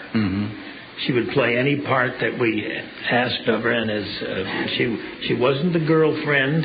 She was just a friend. If we were going to do a romantic scene of some kind, why, Jack would have a date with some movie starlet or whatever. But if it helped the show, Mary would go along and take jibes at Jack during the evening. Oh, hello, Mary. Hello, Jack. Say, Jack, I got your message. What do you want to see me about? I'll tell you when the rest of the gang get here. Why'd you come over so early, Mary? Well, I got a letter from Mom, and I wanted to read it to you. Oh, a letter from your mother? Well, what does the Lauren Bacall of Plainfield have? Here it is. Funny letter, Mary? Oh, very funny. Plainfield, New Jersey, February 30th. February 30th? Mary, February only has 28 days. I know, but Mama doesn't think it's fair. Well, go ahead, read it. My dear daughter Mary, it certainly was exciting when you and Jack spent those few days with us on your trip east. It's too bad you had to dress in such a hurry that morning to catch the train. We barely made it. I didn't realize how much you had rushed until after you were gone. But don't worry, as I just mailed your toothbrush and Jack's hair. The one with the handle is the toothbrush.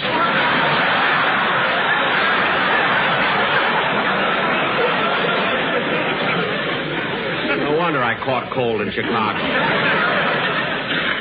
Now for a paragraph or two about your sister Babe. Ah, good. This is the part I like. Since the warm weather is here, your sister Babe got herself one of those new French bathing suits. She tried it on yesterday, and I haven't seen so much of Babe since the doctor said it's a girl. However, she's very happy with the suit. Next month, she's entering a swimming contest. A contest? Gee, I didn't even know that she could swim. Oh, sure, Jack. Babe's a regular mermaid. Well, I've noticed the resemblance, except the wrong half looks like a fish.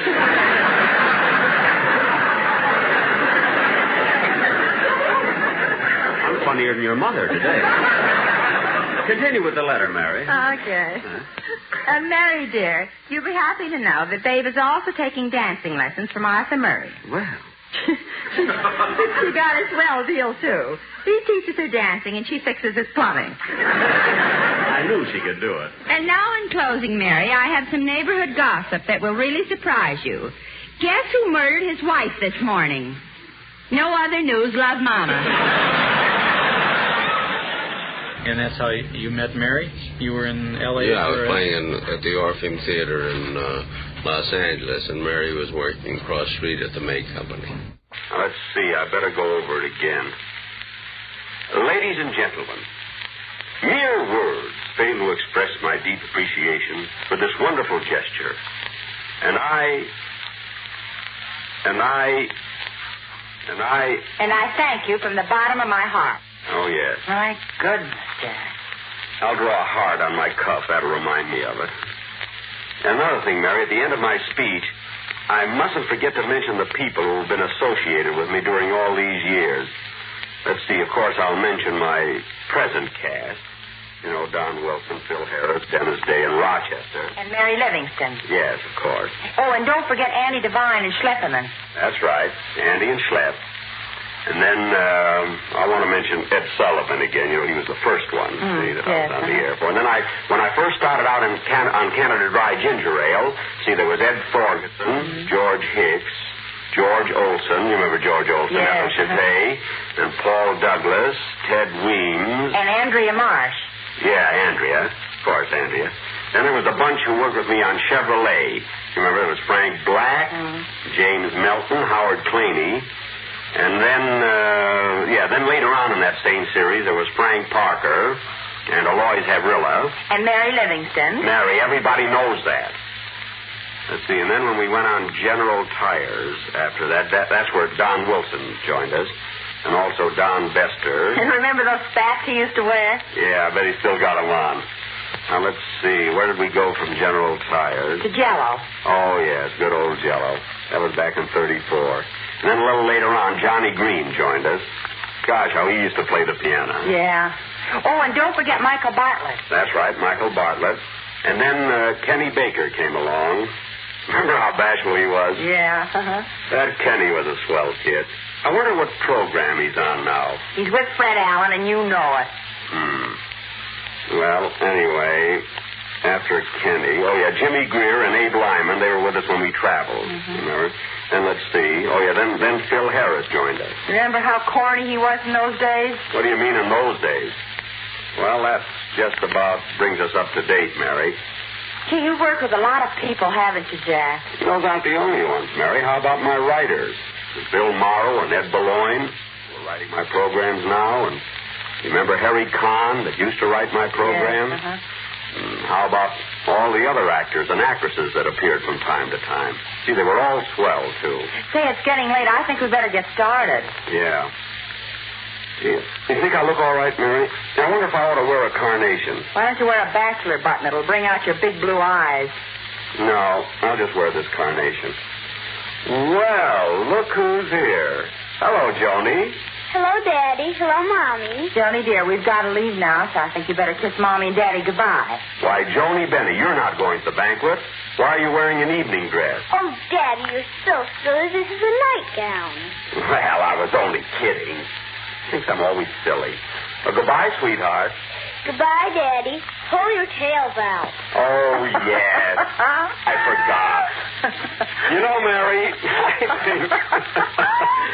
I think Joni is going to grow up to be just like you. Come on, doll, let's go. Tell us about your mother. She was a part of your father's act from very early on, wasn't she? Yes. Mary originally she was Sadie Marks from Seattle. Jack's daughter, Joan. And it was the writers, I believe, who gave her the name Mary Livingston. They wrote a role for a fan from Plainfield, New Jersey. And through various circumstances, my mother wound up playing that part on the radio. And afterwards, there was so much mail about, who was this. They loved the laugh, and they loved this girl, and we want to hear her again. Mm-hmm. And, of course, they couldn't keep using a fan from Plainfield, New Jersey. And so she became, I don't know what. Nobody really knows who she was on the show. She wasn't really his girlfriend. She certainly wasn't a Girl Friday. She was just there. Not quite sure what the role was. But, of course, eventually the name Mary Livingston stuck, and she actually changed it legally. What amused me over the many years was not only fan mail, but people would come up to her in person and say, that we went to school with you in Plainfield, New Jersey. My mother had never been to Plainfield, New Jersey. She became very established. Hello, Jack. Oh, hello, Mary. Where were you? I just got a letter from Mom, and I was out in the hall reading it to the janitor. To the janitor? Yeah, he says Mama's funnier than you are. What, Cyril said that? Cyril? I hope he gets termites in his broom handle. You want to hear the letter? Mama's a panic today. Oh, all right. Go ahead. What's the B. Lily of Plainfield got to say? Here it is. Plainfield, New Jersey, March the 9th. Look, it's written in red ink. Yeah, it's an extra. Oh. Well, go ahead. My darling daughter, Mary. Just a few words to let you know we're all well and that I received your last check. Quite a while ago, wasn't it?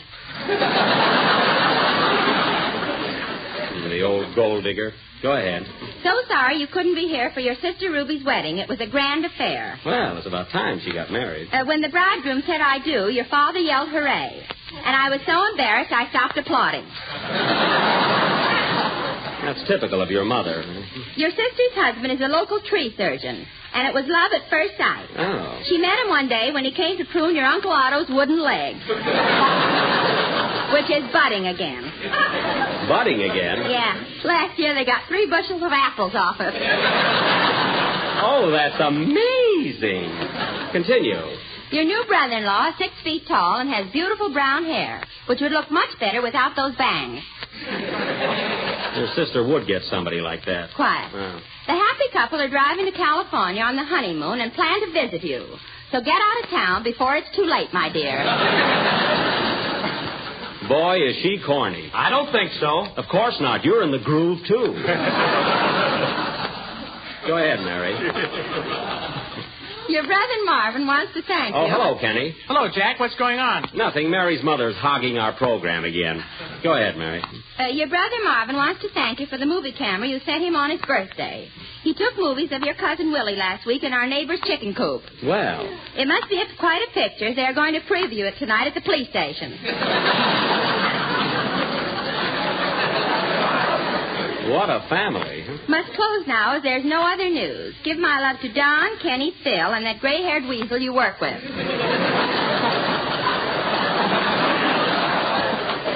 I think she's comical. So goodbye for now. Your loving mother, Pygmalion Livingston. Pygmalion?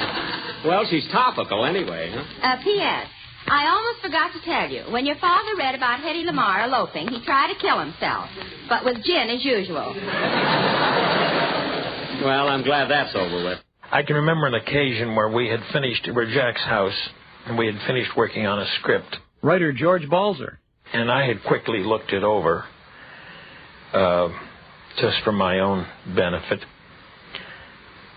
And I said, Jack, do you know that I don't think you've got one laugh in this whole show? And I remember his response. He says, George, don't worry about it. He said, because on Monday morning, people are still going to say, if it's a good show, did you hear the Jack Benny show last night? And he was so right. It made no difference to him. A lot of comedians, especially radio comedians, would count laughs. And if they had a routine with the guest star, and the guest star got a laugh, the comedian better have a laugh to go with it. And maybe more laughs. Or if there was a good joke written for the guest star, the comedian would take that joke, and it didn't fit him at all. But it was a funny joke, and he was going to do it or else. He wanted to laugh. He wanted to laugh, yes.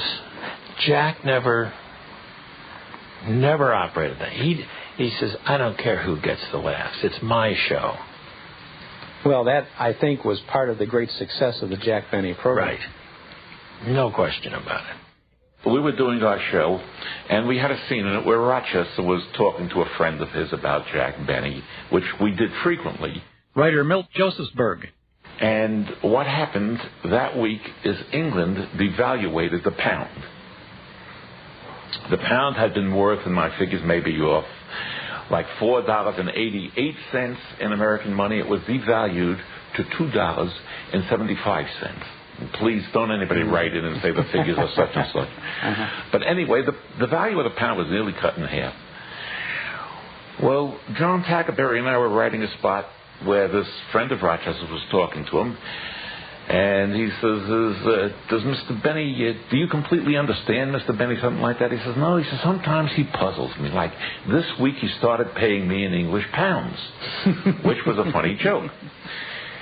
Now, George and Sam, Perrin and Balzer, they wrote a spot, and they wrote in their half of the show, they wrote a whole spot, 3 pages, with Don Wilson, where Don Wilson claimed that he no longer weighed 260 pounds. He only weighed 140 pounds.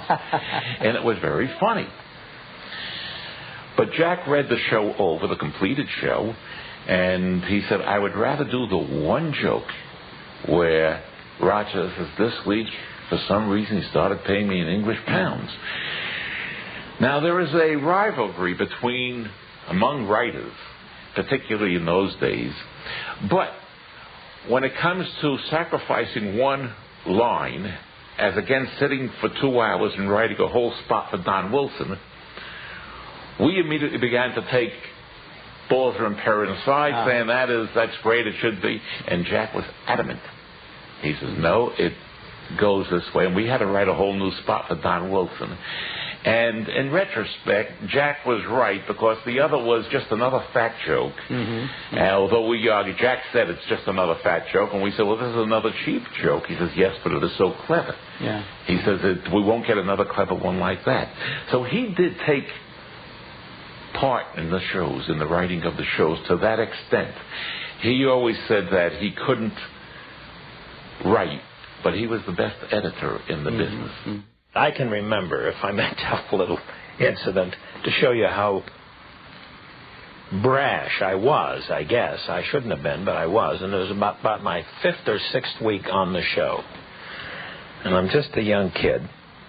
And here's this big star. We're sitting in the conference room at NBC, and we're cutting a script and strengthening it.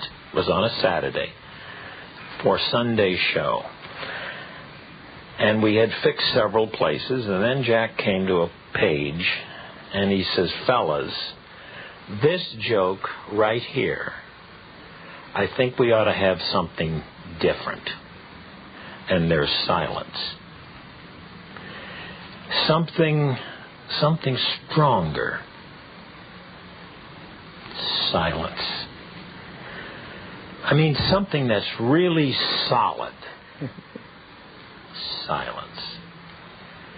And then I said, Jack, okay, we'll change it. He says, oh, you agree with me, huh? I said, no, but it's possible that the four of us could be wrong.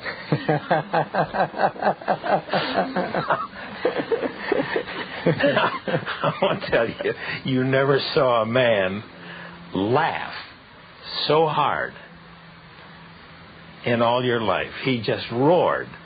And he kind of slid down off his chair, and he's laughing, sitting on the floor. He's laughing and laughing and laughing, and he got up, and he said, I wouldn't change that joke now for $1 million. And he didn't. And we went on the air. He read the joke exactly the way he was supposed to, and it got a big laugh.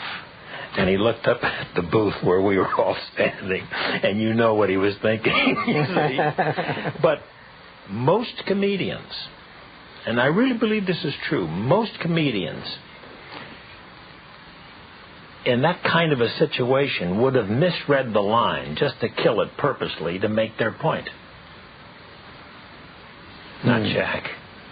Not Jack. Ladies and gentlemen, around this time of year, Jack Benny goes through a rather peculiar annual routine. He takes inventory of all the commodities in his pantry. As we look in, Rochester and Jack are checking off the items. 2 cans of corned beef hash. 2 cans of corned beef hash. 4 bottles of olives. Rochester, slow down. I can't write that fast. Mr. Benny, I can't understand why you take inventory every fall. You run this house just like a grocery store. I do not. Uh-oh. I broke the point of this pencil. Where's the pencil sharpener? In the cash register. Oh, yeah. Darn it, I hit the 60-cent key instead of no sale. Now my books won't balance. Well, let's get on with the inventory, Rochester. Yes, sir. 6 cans of peas. 6 cans of peas. 5 cans of corn.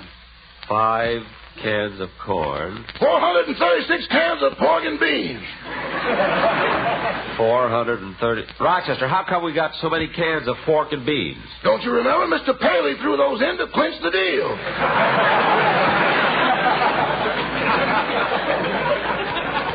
Oh, yes, one for each station. Now, continue, Rochester. 2 bottles of vanilla extract. 2 bottles of vanilla extract. 1 bottle of Lydia Pinkham's.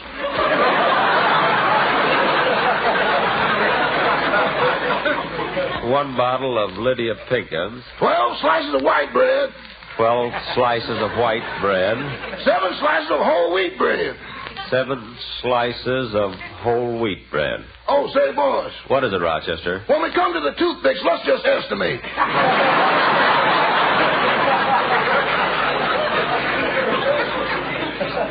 Okay for the plain ones, but the colored ones we'll count. Now, let's finish this. Yes, sir. 6 bottles of ketchup. 6 bottles of ketchup. 6 bottles of chili sauce. 6 bottles of chili sauce. 3 cans of Strongheart. 3 cans of Strongheart. Boss, why have we got that? I borrowed it from the Colemans. Well, we haven't got a dog. Why'd you borrow it? Well, they were out of butter, and I didn't want to leave empty-handed.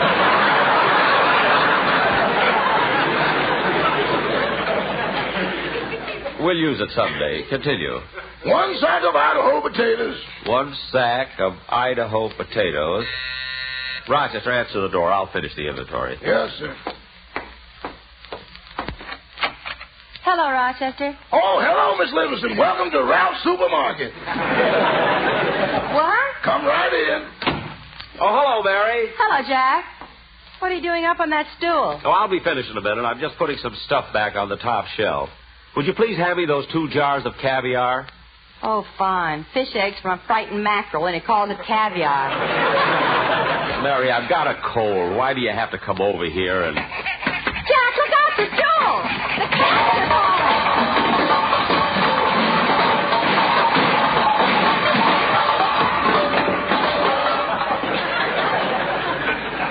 Ooh.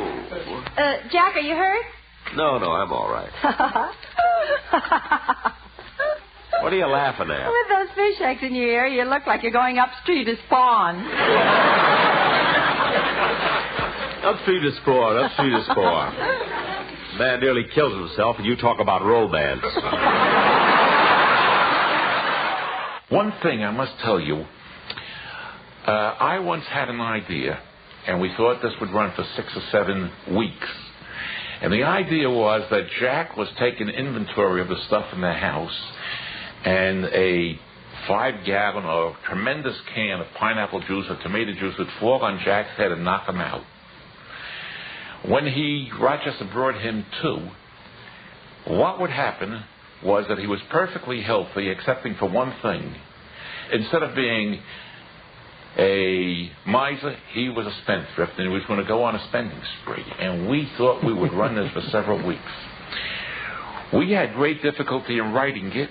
Jack had great difficulty in doing it because every joke that we did went against the character. And all we were able to do was the following week we did it and had him snap out of it and come right back to where he was, because that character was so strongly established. Oh, I'll get that. Oh, hello, Mary. Hello, Mary. Hiya, Livy. Hello, boys. Come on in. Oh, say, Mary, that call sounded quite urgent. What happened? Yeah, what's up, Liv? Well, I'm worried about Jack. Last week, while he was taking inventory in his pantry, a big can of tomato juice hit him on the head. And since then, he's been spending money like mad. Wait just a minute. Hold. Look, Mary, the acoustics ain't so good in here. Would you mind throwing that again? I said since Jack got hit on the head, he's been spending money. Jackson? Yes. Whose? His. No. Yes. Well, heavens to Max Factor. That old man has blown his top. Phil, this is no laughing matter. Will you please sit down? Well, the chairs are taken. He can sit on my lap. Pauline, you're not supposed to be in here. Now, boys, the question is, what are we going to do about Jack? Nothing. Why tamper with a slot machine when it's paying off?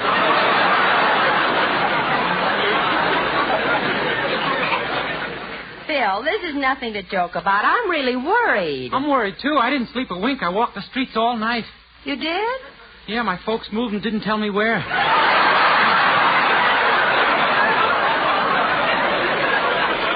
Well, I wouldn't worry about it, Dennis. I'm sure it was just an oversight. Some oversight. It's the 5th time they did it this month. Dennis, keep quiet. Am I heavy, Pauline? Phil, get off her lap. Now, kids, I talked to the doctor, and he said the reason Jack is spending money is because when the can hit him on the head, it caused a quilobum cerebri compressor. Quilobum cerebri compressor? What's that? That's Latin for hand me the jug, Brimley. It's cold outside.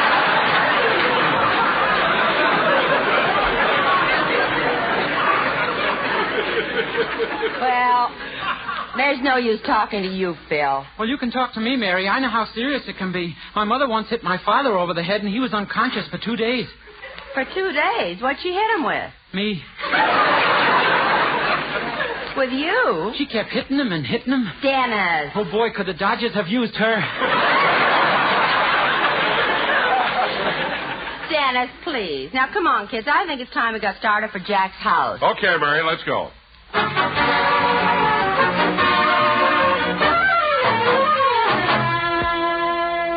Rochester. Rochester. Hello, boss. I let you sleep late because I thought it would help your cold. And besides, Well, where'd you get that bathrobe? That's a beauty. Oh, I bought it yesterday. Of course, it's nothing fancy, but what could you expect for $250?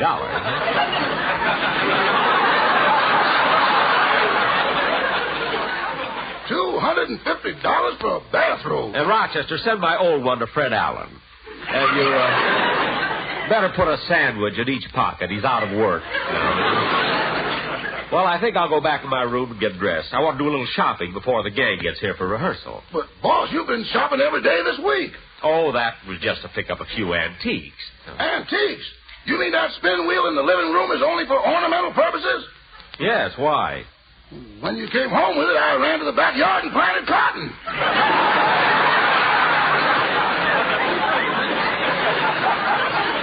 Now, Rochester, stop being silly. You have enough work to do around here. I have? Certainly. Now that I think of it, you can have the evening off. Gee, thanks, boss. I think I'll call my girl Susie and take her out. Well, that's a good idea. And Rochester, here's $20. Show her a good time. Here, take it. $20? But No, Rochester, I want you to have it. Now, you take that money and go out and have a... Oh, Rochester, you've got tears in your eyes.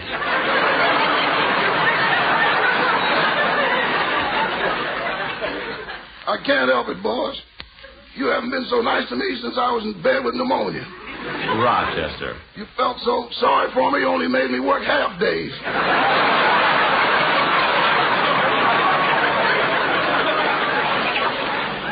What are you talking about? Don't you remember, boss? You used to pick me up at the hospital every day at noon. I don't remember that. Well, I'm going to put my clothes on. See you later.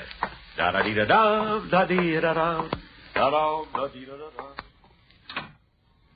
Now, let's get on with the rehearsal so we can... Oh, for heaven's sake, what's that can of tomato juice doing on the piano? Rochester put it there. Yeah, the newsreels will be here any minute. What? Dennis, be quiet. Now, why should a can of tomato juice be here? Oh, Rochester! Rochester! Oh, I'll put it away myself. Excuse me a minute. Can't understand what's the matter with everybody. Don trying to save me money, Mary whispering. Oh, well. Gee, the pantry is full. Oh, there's a little space on this top shelf. If I stand on my tiptoes, I could just... Boss, did you call me? Yes, Rochester. Why did you... Boss, look out! Look out! The cans are falling!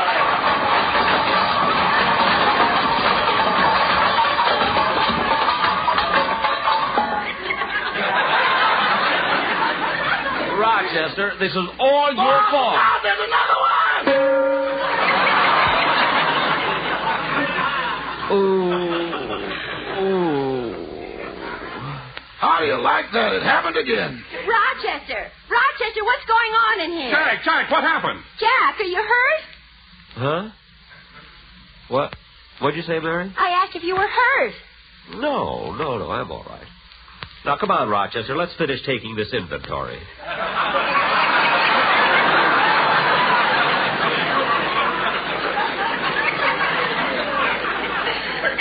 Inventory?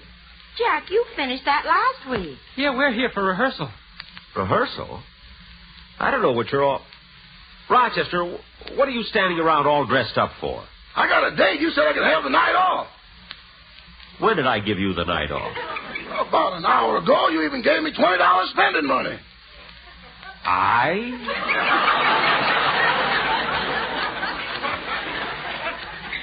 I gave you $20? Sure. Here. I'll show it to you. See?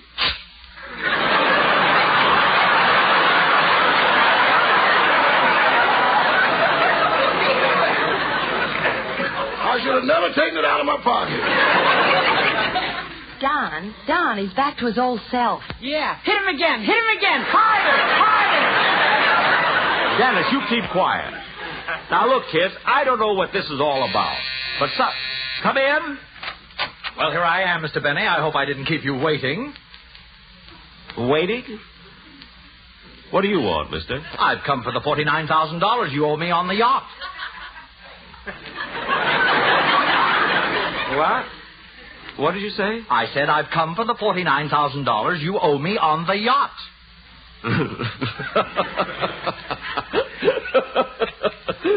All right, mister, you've had your little joke. Now, what do you want? I'm not joking. You bought a yacht, put a $1,000 deposit on it, and still owe me $49,000. I gave you $1,000. Let me see it. I will not. I'm keeping it right in my pocket. Now I know why I'm a butler and he's a yacht salesman. Quiet, Rochester. This man is trying some swindle game, saying I bought a yacht. But, Jack, you yourself told us you bought it, and I think you'll get a lot of pleasure out of it. Now, you keep your big fat mouth out of this. Oh, he's right, Jack. You ought to keep the yacht. Mary. Oh, you even named it after me. Never mind, and get your hands out of that candy.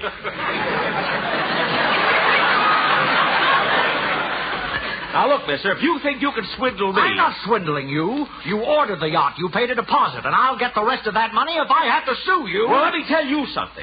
You're not going to get... Here I am, Mr. Benny. I hope I ain't late for rehearsal. Now, Blake, what are you doing here? I don't need you on my show. Oh, but you hired me over the phone. You even raised my salary to $100.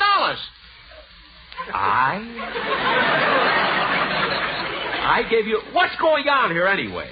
Do you think I'd pay $100 just to hear you imitate Al Jolson? Oh, shut up!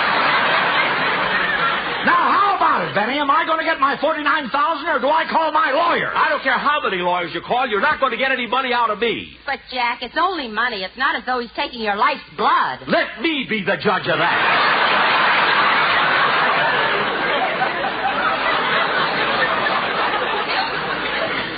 Now, mister, you better return my deposit. I must have been out of my mind when I gave it to you. I wouldn't pay $50,000 for any crummy boat. Crummy? I'll have you know that some of the best men in this country own our yachts. Men like Humphrey Bogart, Robert Taylor, and Al Jolson. Now stop that!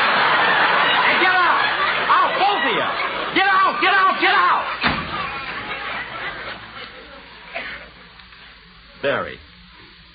Mary, what's going on around here anyway? Is everybody crazy? No, Jack, I don't blame you for being confused. Come on in the other room and I'll explain it to you. I wish you would.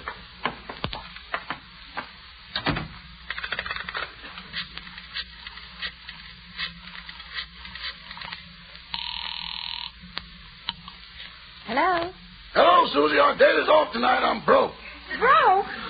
Rochester, I thought you said you had $20. Have you ever heard that expression, easy come, easy go? Uh-huh.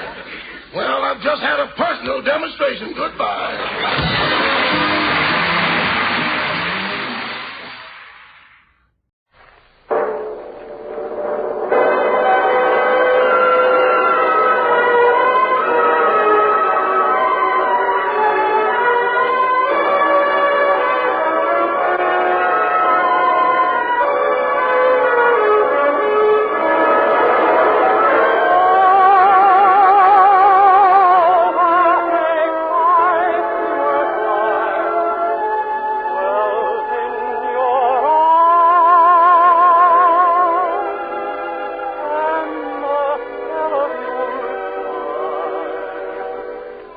Ladies and gentlemen, Colgate Dental Cream presents The Dennis Day Show, written by Frank Galen, with Paula Winslow, Dink Trout, John Brown, Charles Dance in the orchestra, yours truly, Vern Smith, and starring our popular young singer in A Day in the Life of Dennis Day.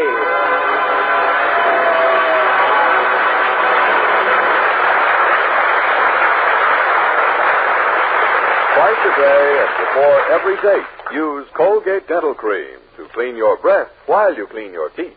Here's Dennis to sing one of Harry Lauder's famous songs, The Wick-Wag Wiggle of the Kilt.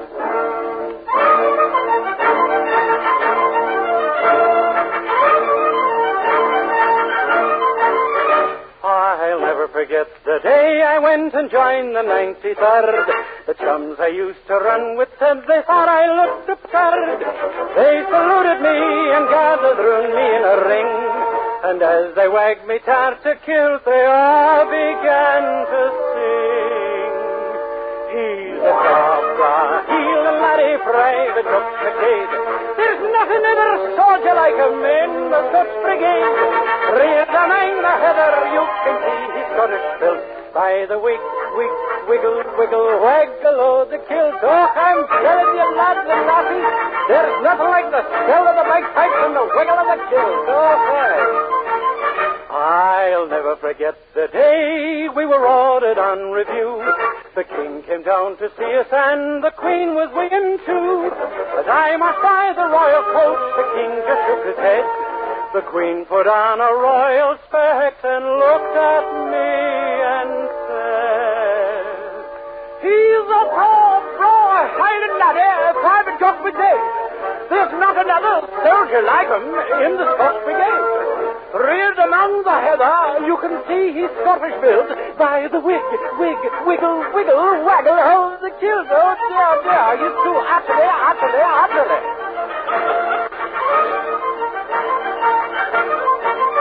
He's a bra, heel and laddie, private Jock brigade. There's nothing other soldier like him in the Scotch brigade. Reared among the heather, you can see he's Scottish built. By the wig, wiggle, waggle o' the kilt. By the wig, wag, wiggly waggle o' the kilt. Hoot, man!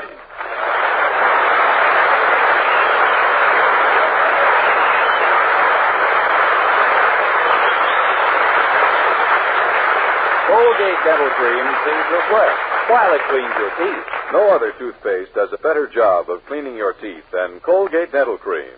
For Colgate Dental Cream has a safe polishing agent that cleans your teeth both gently and thoroughly, brings out their natural sparkle and beauty. And scientific tests prove that Colgate Dental Cream cleans your breath while it cleans your teeth. Yes, actual scientific tests prove conclusively that in 7 out of 10 cases, Colgate Dental Cream instantly stops unpleasing breath that originates in the mouth. Colgate Dental Cream is famous for its wonderful wake-up flavor, too. Nationwide tests of leading toothpastes prove that Colgate Dental Cream is preferred for flavor over other brands tested. So try Colgate Dental Cream to bring out the natural sparkle and beauty of your teeth for a wake-up flavor you'll thoroughly enjoy. And use Colgate Dental Cream twice a day and before every date to clean your breath while you clean your teeth.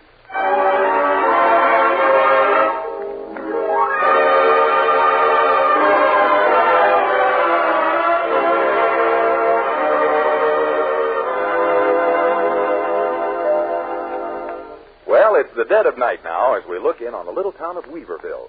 Nearly 10 p.m. And our young hero, Dennis Day, is walking home from a movie with his girlfriend, Mildred Anderson. The picture they've just seen has evidently affected Mildred a great deal, for only now, as they near the Anderson boarding house, does she break the silence she's maintained since they left the theater.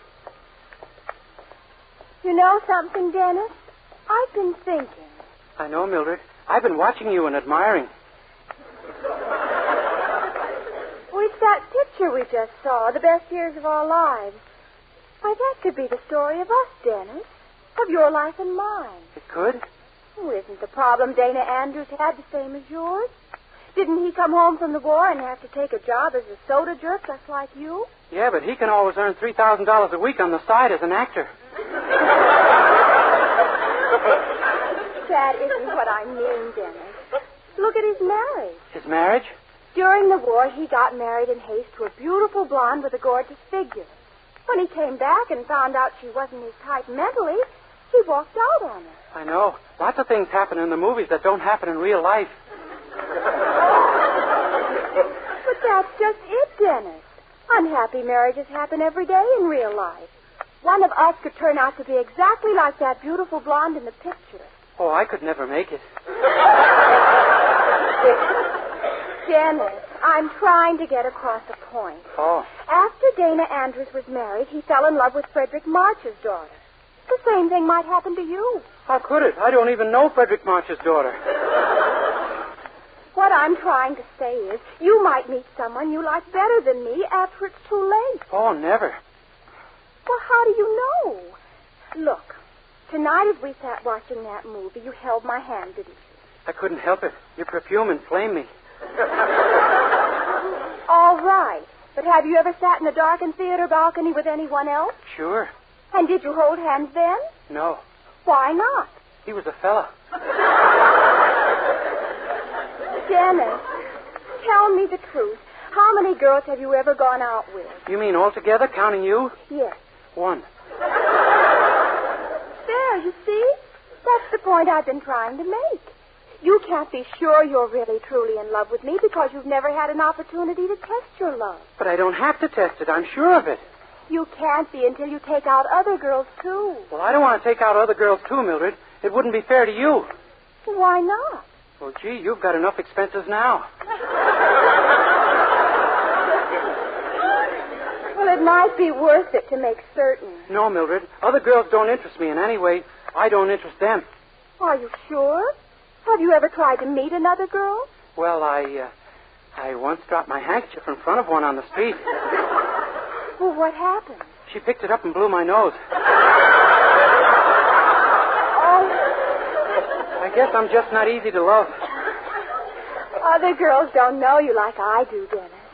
Someday that wonderful personality that's deep down inside of you will come bursting out, and every woman in town will fight to get you. Gee, I hope you'll hide me till I get it back inside again. Oh, I will. Well, here we are at the house. Yes. Maybe we better say good night out here, Dennis. The folks are sleeping. All right. Mildred, that perfume you're wearing, it's... Mildred, could I mean, would you? Yes, Dennis? Would you shake hands good night with me? Yes, Dennis. Good night. Good night, Mildred.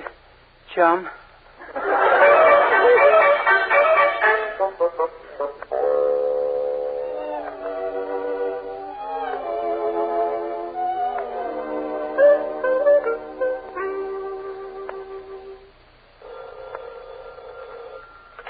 Good morning, Willoughby's drugstore. Oh, yes, Mrs. Willoughby. Huh? No, he isn't in yet. Oh, yes, ma'am. I'll have him call you the minute he gets here. Yes, ma'am. Goodbye. Morning, Dennis. Morning, Mr. Willoughby. Your wife just...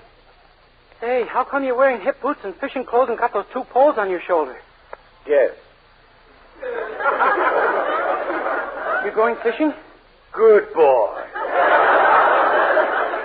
Very first try. Oh, anyone could have done it. Your wife wants you to call her right away, Mr. Willoughby. She says it's very important. I kind of thought she'd be calling. That's why I'm going fishing. And I've already left, Dennis. Do you understand? Yes, sir. Trouble on the home front? Plenty. My lodge had a banquet and meeting last night. The Bald Eagles, Nest 53. And I got home at 4 a.m.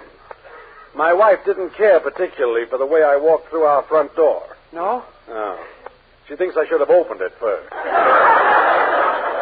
Gosh. And that isn't all. Imagine what she'll say when she learns that we had a line of chorus girls to entertain us at the party. Women, Dennis. Yeah, I know. Chorus girls always are.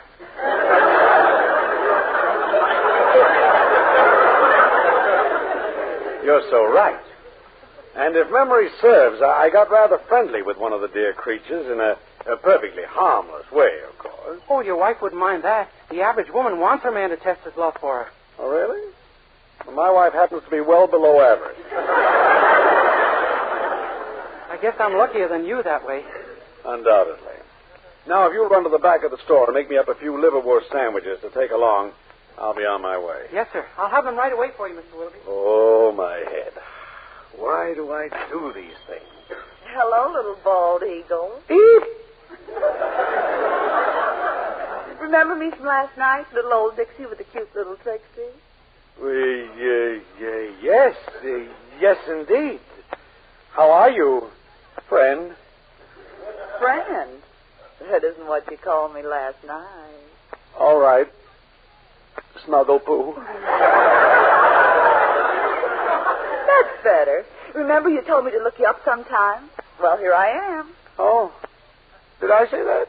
Uh-huh. A friend of mine snapped a picture at the party last night. I thought you might like to see it. Or perhaps your wife would. Picture? A group picture? Just you and me, sugar. Why, that's a small group, isn't it? Were we close together? I was sitting on your lap. That's fairly close together. Isn't it? It's such a nice picture, I want you to have it. That is... If I pay for it. Oh, you're a quick one. And after all, what's $50 to a man like you? 50? Only a big drugstore and all. No, wait a minute. I lied to you. I don't own the store at all. Huh? And I just work here. The real boss is... Say, if I put you next to a real sucker, will you give me that picture? Who is he? The head of the whole drug chain. Why, $50 is dirt with a guy like that. He's good for thousands. His name is Dennis Day. And he's right here in the store now. Oh, a big tycoon, huh? Yeah. Now, give me the picture. Well, okay. But this guy better be all you say, sugar. Oh, he is. Only don't be surprised if he seems a little puzzled or bewildered at first. He puts on a dopey act to fool people. Oh, that's okay, honey. I prefer him dopey. I picked you out, didn't I? Yes. Well, I hear him coming. I better get out of here. Good luck. Here's your sandwiches all ready for you, Mr. Why, where's Mr. Willoughby? Oh, who cares when there's a great, big, gorgeous hunk of stuff like you around? Love bundle. Who? Me? Are you a dreamboat? Come here, you beautiful stick of dynamite. Who? Me? I'll say you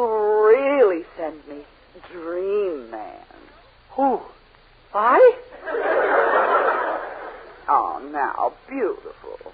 Is that all you can say to a girl? You can be nice. Come on. Try. Would you care for a liverwurst sandwich? Baby, can't you see this thing is too big for either of us?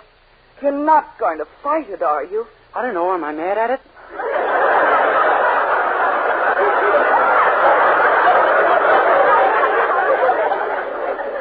Faye, don't you know what's happened? I think I do. My personality's burst out. I'll say it has. I was warned that someday it would. You desire me, huh?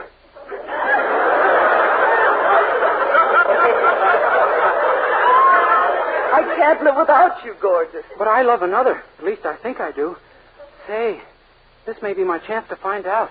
Would you care to take part in a very interesting scientific test? Well, if it's with you, yes.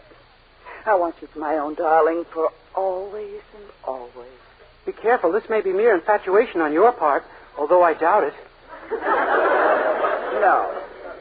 It's the real thing. I know it is. What do you feel for me, dearest? Amazement. Is that all? I'm not so hard to take, Dreamboat. Look me over carefully. You are kind of pretty. How about my figure lover boy? It's quite female. Thank you. Now, what's this test you're talking about? Well, could you be at the Anderson boarding house around 8 tonight? We'll spend the evening just the way Mildred and I always do, listening to the radio.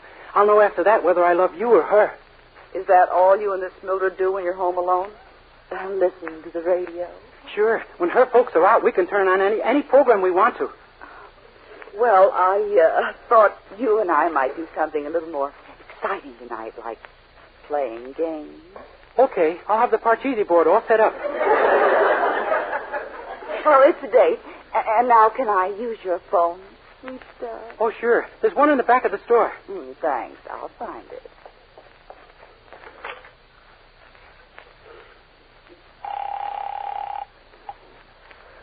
Hello. Sam, this is Dixie. Listen, I got the prize sucker of all time. Willoughby? Better, a rich kid that's never been kissed or taken. Tonight he gets both. We pull the old Banshee game, huh? Right. I'll have in my arms at the Anderson boarding house on Elm. At 8:25, you rush in as the angry husband. We'll shake him down for every cent he's got. Great, kid, great. I'll be there at 8:25 on the dot. Bye-bye. Did you get your party okay? Oh, yes. I told my old gray-haired mother I'd be home a little late. Well, till tonight, brown eyes. You and I.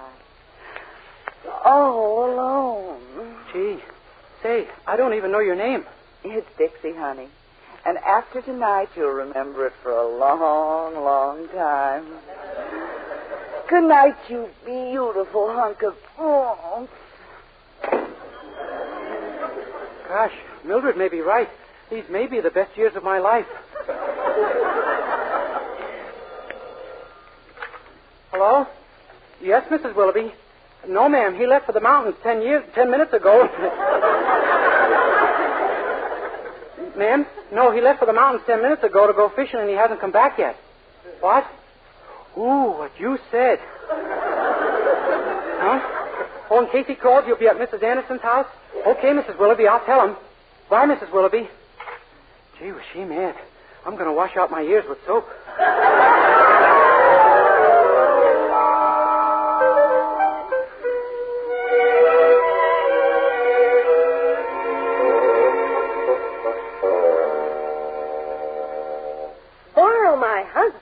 Why, Grace Willoughby, what on earth do you want with Herbert? Remember the Bon Ton department store contest? Yes? Well, a refrigerator was the prize for the best 25 words from a husband and wife on why I shop at the Bon Ton. Well, I won. They notified me this morning. Oh, how wonderful. What did you send in? Well, I couldn't seem to think of anything brilliant, so I just wrote, if we win, we will pay our bill.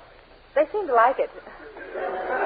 Well, what's Herbert got to do with all this? Well, the Bon Ton wants a picture of the winning husband and wife. No picture, no refrigerator. And where's my husband? Off fishing. Well, can't they wait till he gets home? The photographer's coming tonight so they can get out the publicity tomorrow. That's why I need Herbert. But everyone at the Bon Ton knows Herbert, and they'll... Wait a minute. How about Dennis Day? Dennis Day? Who'd believe I'm married to him? Besides, he'd blab it all over town. Well, don't tell him what the picture's for. Flatter him into having it taken with you. Flatter him? Yes. You stay to dinner and tell the photographer to come over here right afterwards.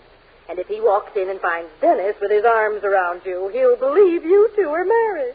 Well, I'll try it, but it's an awful thing to go through just to keep food cold.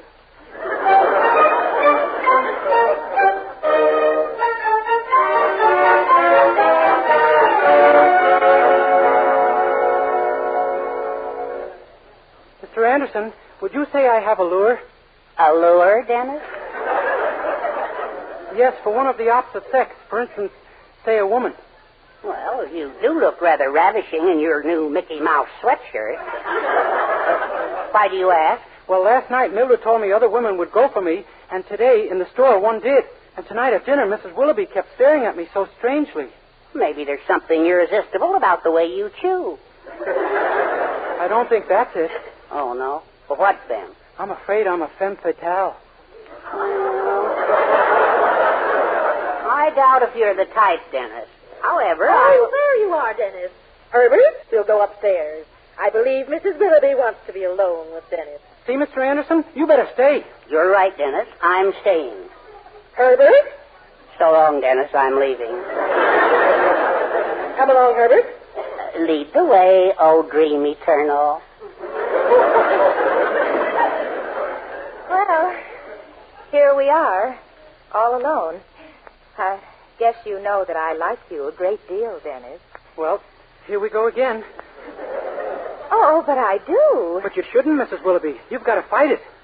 Fight it? You're a married woman. You promised to love, honor, and cherish Mr. Willoughby. Start cherishing. Dennis, you seem to be under a false impression. I don't feel about you in that way at all. You mean you're not in love with me? No. Is that possible? It is.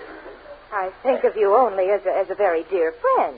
Oh, what do you know? And I hoped you felt the same way toward me, Dennis, because there's a little favor you could do for me if you would. Oh, sure, gladly. Well, I want to have our pictures snapped together for sentimental reasons. Okay, you get a picture of you and I'll get one of me and we'll snap them together. I mean, I'd like a picture of the two of us taken together. Oh, well, I guess that can be arranged. Oh, good. You have no idea how worried... Oh, someone at the door. No, don't get up. I know who it is. It's someone I've been expecting. Put your arms around me, quick. Huh? I said put your arms around me. Mrs. Willoughby, I'm getting that false impression again. Dennis, will you stop arguing and kiss me? Kiss you? Yes. Put your lips to mine and yell, come in.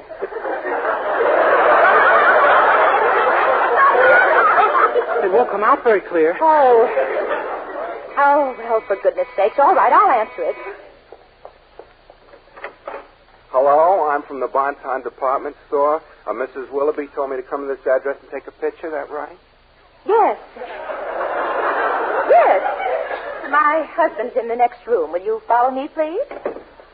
Dennis, this gentleman is a photographer. Boy, you sure are a woman of action. Well, I'm ready. You, huh? I thought you'd be a much older man. Me? Oh, no, I've never been any older than this. Would you make this just as fast as you can, please? We haven't got much time. Yes, ma'am, I'm all set. Put your arms around this, sir, and hold her as close as possible. But isn't that kind of intimate? Sure, that's the idea. But suppose my girlfriend sees it. What'll she think? Well, Dennis, we won't worry about that. Say, you're really broad-minded, lady. Please, let's just get on with the picture. We don't have very much... Oh, come in. Dennis, darling. Dixie. Am I late? Who's she? Another girlfriend of mine, a different one. Why ain't my family like this?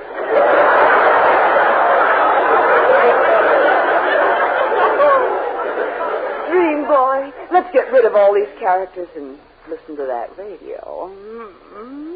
Well, I like that. Who's this old moose, gorgeous?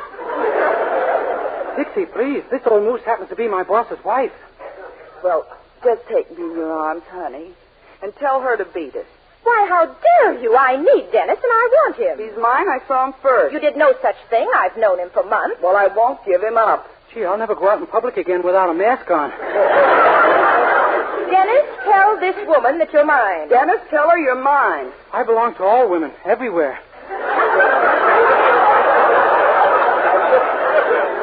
What would a sweet, intelligent boy like this want with a woman like you, anyway? All I know is he's gorgeous, and I want him. Well, he's much too fine a person to be fought over like this. Yeah, I'm too fine a... You shut up. Excuse me. That's kind of interesting, you know?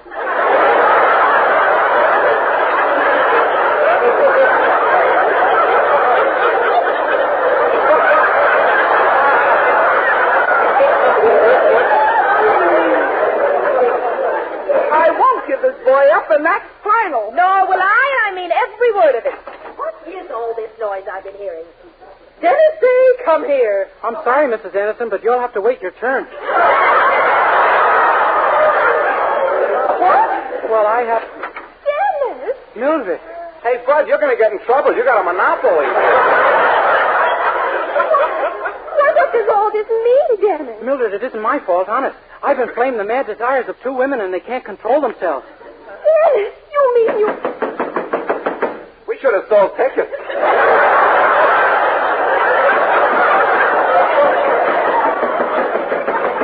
Oh, my gosh, it must be Sam. Aha, you home wrecker. So I find you in a lonely rendezvous with 2 men and 4 women? No, you, Sam, we're out of luck. Let's get out of here. Well, say, come on. I'm leaving, too. I should figure who's married to who in this setup. Well, there goes my refrigerator, thanks to Dennis Day. Me? Mrs. Willoughby, what I are you... shall speak to my husband about you, young man. Good night. Mrs. Anderson, what did she... Don't bother me. I'm going to bed. Mildred, what are they... Oh, women. Oh, you beast. You can't. I never want to see you again. Mildred, Oh, gosh. Well, I might as well go to bed, too. In fact, there's nothing else I can do. I think my personality went in again.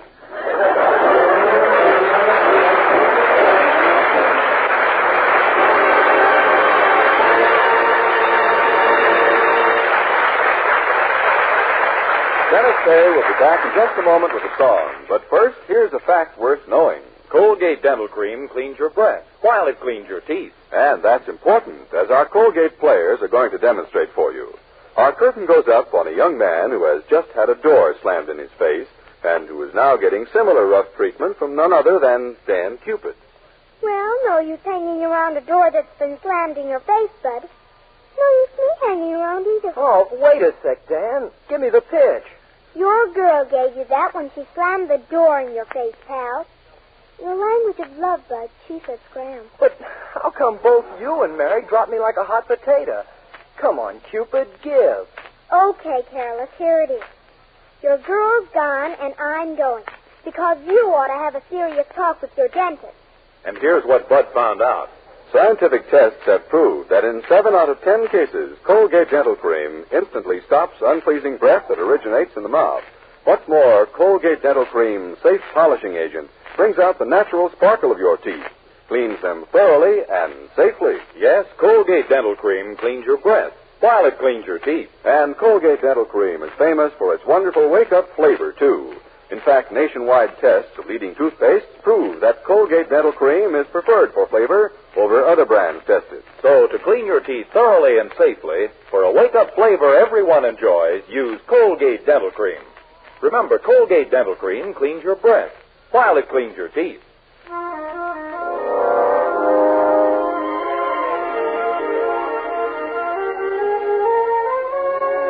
Here's Dennis Day with Charles Dant and the orchestra to sing Life Can Be Beautiful.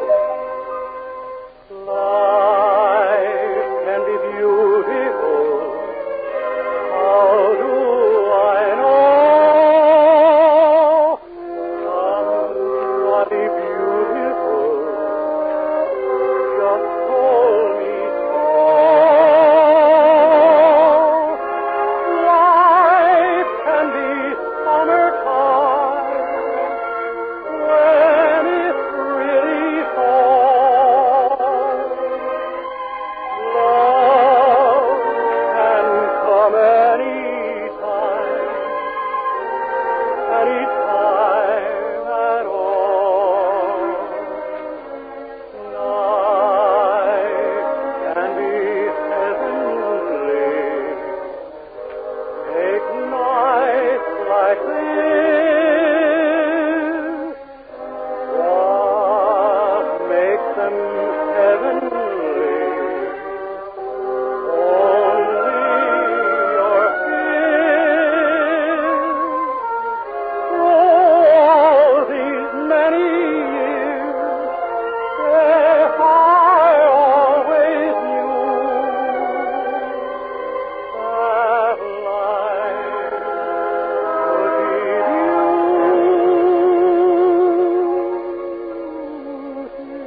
It's new, it's amazingly different. Not a liquid, not a soap, but an utterly new cream shampoo that leaves hair soft, radiant, glamorous, and also easy to manage. It's Luster Cream Shampoo created by Kay Dumit, who combined rich lanolin with secret ingredients. Use Luster Cream Shampoo and see how soft, how naturally lovely, how brilliantly alive and well-behaved your hair can be. Ask for Luster Cream Shampoo at cosmetic counters. This is Vern Smith speaking and reminding you ladies to keep on saving cooking fats and oils. Use and reuse them as often as you can. And when they're no longer usable, save them in tin cans and turn them into your dealer. He'll pay you more for your used fats. This is NBC, the National Broadcasting Company.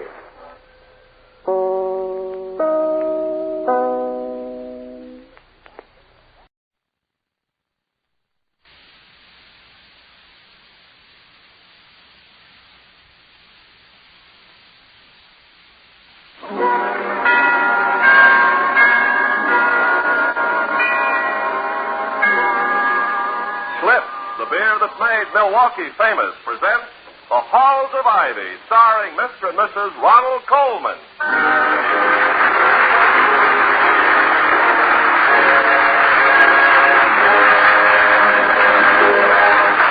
Good evening, this is Ronald Colman. And Benita Coleman. Inviting you to join us again on the campus of Ivy College as the guests of our sponsors, the brewers of Schlitz Beer. The taste of Schlitz. The taste so many people prefer has made Schlitz beer first in sales in the USA.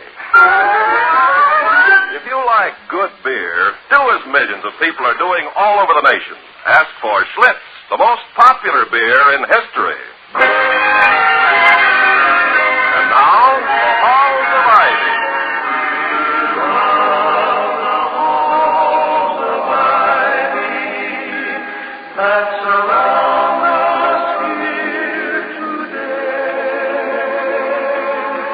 Welcome again to Ivy. Ivy College, that is, in the town of Ivy, USA. On almost any campus, Saturday morning is the occasion for late rising, eager preparations for various forms of violent relaxation and assorted escapes from academic confinement. Dr. William Todhunter Hall, president of Ivy, also appreciates the boundless promise of the day.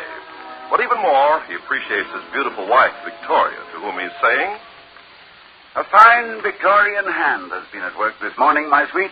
What is it? I have just been in my study, prepared to straighten out innumerable small confusions, and I find that everything is dreadfully in order. I shall be weeks recovering that chaos, which I always hope gives visitors the proper impression of midnight oil squandered and toil unremitting." Was I wrong to do it? It looked as though the wires had broken on a bale of waste paper. Yes, I know. It must be rather frustrating for a conscientious homebody to have a husband who conducts his official affairs with the happy abandon of a mouse in a wastebasket. What does that make me, a mousewife? Mousewife, very charming. Yes, charming. But would you prefer to have a husband with a neat study and a disorderly mind, or one with an orderly mind and a study which looks as though it were swept out each evening by an ill-tempered man on a bulldozer?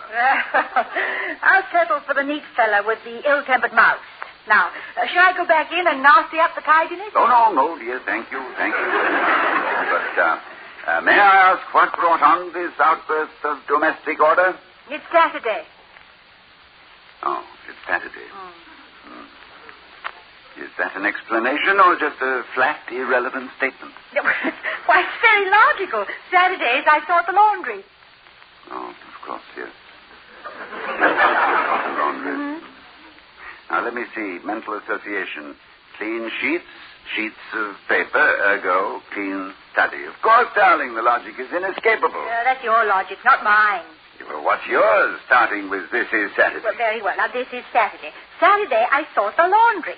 And Mr. Jessup, who delivers the laundry, always reminds me of the little man we asked to take our picture on London Bridge. London Bridge.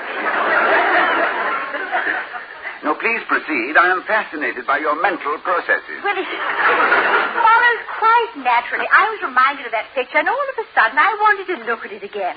And I knew you had it someplace in your study, so I went to look for it. And I bumped into your chessboard and I knocked off some of the pieces. And I felt so guilty. I thought I'd make up for it by straightening out your study, you see? Yes, of course. A simple chain of events easily followed by anyone. Particularly the seventh son of a seventh son, born with a caul, proficient with the Ouija board, and gifted with second sight. Anyway, I do thank you. As Ben Franklin said in his Poor Richard, if you want a neat wife, choose her on a Saturday. Oh. You may have chosen me on a Saturday, dear, but you proposed on a Wednesday. Well, the sight of you, having always made me deliriously weak in the middle, it was only logical that I should take such a delirious step in the middle of the week. And now, a brief farewell, my love. Yeah, farewell? What, are you running away and joining the gypsies just because your studies meet? No. I have some matters to clear up at the administration office. Oh. If Mr. Wellman calls, tell him I have left for Upper Rhodesia with my butterfly net. To look for the rare Flitterensis peculiarina. Are you expecting Mr. Wellman to call? No, but that's when he always does call. He is a living inadvertence, alert for the unpropitious. And I'll tell him you said so if I can remember it, which I doubt. Now, come on, I'll go to the door with you and pick up the mail, huh? Ah, what a crisp, lovely day. You sure you don't want to change your mind and stay home, Toddy? That new 2-volume Thomas Jefferson you ordered came yesterday. No. Don't tempt me, my sweet. Ah, look at them, Vicky. The Harriers of the cross-country team. Nothing more graceful than a foot runner who has hit his stride. Well, they must like what they're doing. I can't imagine any other reason for running down the street in your undies in the middle of winter. You know, they look like fugitives from a press-while-you-wait shop. Coach Simmons seems to think we have a good chance against Bradford next month, thanks to Bruce Dillon. Dillon? Oh, isn't he the long-distance man? Just distance, darling. Oh. Long distance is usually a woman. But at any rate, Bruce Dillon is the best 2-miler Ivy's ever had. Oh, look at that poor little perisher. They've left him way behind. No, dear, the others moved ahead. That's Wally Lovett. Oh, yeah, I know him. Don't they call him Tag-along? Yes, but he makes up in eagerness and perseverance what he lacks in ability. Hello there, Wally. Oh. Morning, Dr. Hall. Hello, Mrs. Hall. Well, we didn't mean you to stop, Wally. Aren't you being timed or something? 5 minutes won't make much difference one way or the other. They don't use a stopwatch on me. Just an hourglass full of wet sand. Haven't got my stride yet. And my breath's a little short. Oh, it'll get better when you catch your second wind, Wally. That's what the coach is always telling me. But I'm still working in my first wind.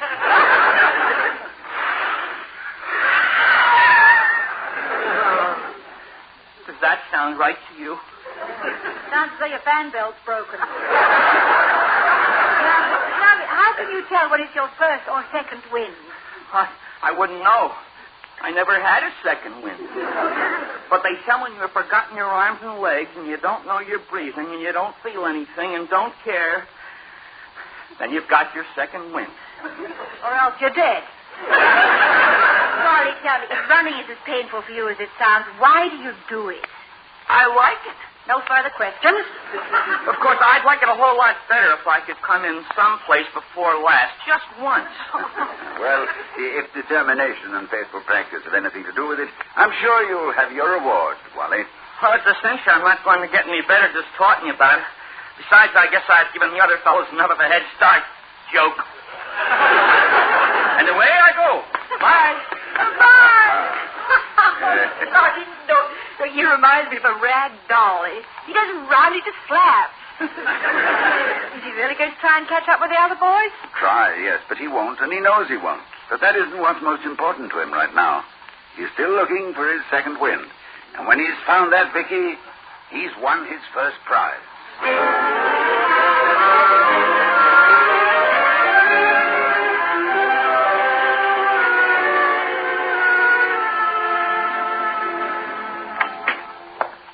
Vicky, you home? Hello, darling. Have a good morning. morning? Wonderful. And worked up a tremendous appetite. What do we have for lunch? Mr. Wellman, I'm afraid. Oh. How are we having him? Sautéed or scalloped? Well, he was scorched when he arrived, and by now I think he's burned to a crisp. He brought the track coach with him, and... I'm waiting, Dr. Hall. In fact, I've been waiting. Oh, I'm sorry, Mr. Wellman. Not to mention the fact that Coach Simmons has been waiting also. Two. Hello, Mr. Simmons. How are you, Dr. Hall? Oh, I'm fine. I'm sick. Sick of de-emphasis. It's all you hear. De-emphasis here, de-emphasis there. What's the matter with emphasis? I think, Mr. Wellman, that perhaps You told me what you think, Simmons, and Dr. Hall told everybody what he thinks, and nobody's thinking about the boy. 1 minute we tell him, go, get him, beat him. Next we tell him, no, don't, stop. Well, I say go, and may the best man win. Well, I agree with you, Mr. Wellman. Oh, no, you don't. All this, there's about too much emphasis on athletics. Wurzelweed. That is, weasel words. Look what it's done. We're not cheering our boys on. We're discouraging them. But, Mr. Wellman, I saw a whole flock of boys out running this morning, and they didn't look discouraged. Unless you're speaking of Wally Lovett, and he was only trying to get his second win. Lovett. Ha! And that's another thing, Simmons. You keep a deadhead like Lovett on the team and let Dillon go. Well, I can't do anything about Lovett, Mr. Wellman. I know he's lousy, but I like him. And he likes to run. But what's this about Bruce Dillon? It's a disgrace. That's all a disgrace. Dr. Hall, I wouldn't have come to you about Dillon, but Mr. Wellman insisted. Suggested, Simmons, subjected. Well, yes. Suggested on an or-else basis. You see, Dillon has dropped off the track team, Dr. Hall. Well, that is bad news. Did he give you any reason, Coach? Oh, yes. Yes, and one I never thought I'd live to hear. He feels that he's been wasting precious time that he came to Ivy to study. He's studying all right. He's out to make straight A's or bust. Ha, ha. How do you like that, Dr. Hall? If I didn't like the idea of a student trying to make good grades, Mr. Wellman, I'd have to resign my position. I must admit that it's good to hear of a runner who wants to toe the mark scholastically. Well, perhaps the real significance of this has escaped you, Dr. Hall. A very fine athlete has been so de-emphasized, he's turned into nothing but a student. Poor boy, you make him sound utterly depraved. I didn't say that, Mrs. Hall. Well, you implied that, Mr. Wellman, but perhaps we misunderstood you. My compliments, Dr. Hall, for admitting the possibility. If I haven't made myself clear, then I don't understand myself. And if I don't, why don't I? Because I put the interests of Ivy before myself. And if you and Simmons can't see what's happening right under your... And that's all I have to say. Look, Dr. Hall, a coach can push a boy a little now and then, but he's got to know when to stop, or he'll just shove him on his face. If Dillon doesn't want to run, I don't want him. No matter how good he is, if he feels that way, he's still no good to me. Maybe not to you, Simmons, but don't stand there and tell me Bruce Dillon isn't good for Ivy. That he isn't the best man we've ever... That he hasn't a chance. He might even go to Helsinki for the Olympic Games. Helsinki, that is. No, Helsinki.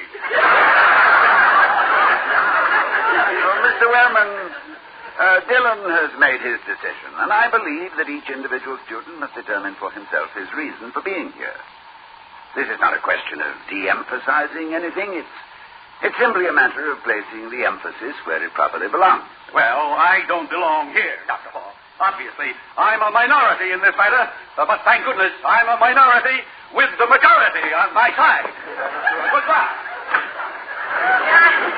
I must admit there's one thing I admire about Mr. Wellman. He always raises his colors in defeat.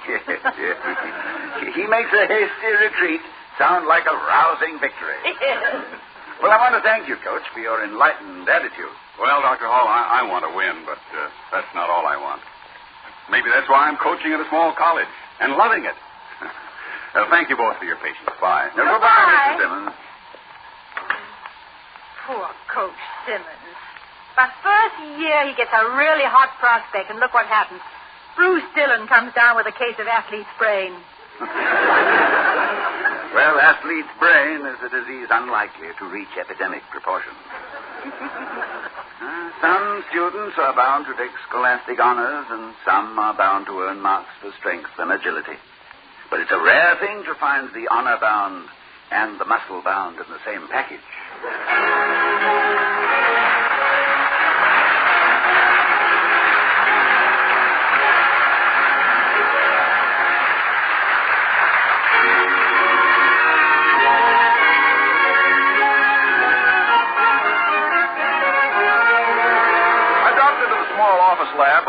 Bateman, the head of Ivy's chemistry department, the other day. Doc was correcting mid-quarter examination papers, and I interrupted him just as I heard. Oh, no. Well, hello, Doc. Something wrong? Huh? Oh, it's you, Carpenter. There's nothing wrong. I'm merely exercising your professor's right to groan at the answers I get to my exam questions. Oh? Well, what particular answer had you on the ropes as I came in? Question 4, part 2 of our recent Chemistry 1 exam reads, and I quote, describe the composition of coal. Mm-hmm. That's a good question. What's wrong with it? Of course, it's a good question. The only thing wrong about it is this answer. And again, I quote, coal is composed of big chunks and little chunks and coal dust.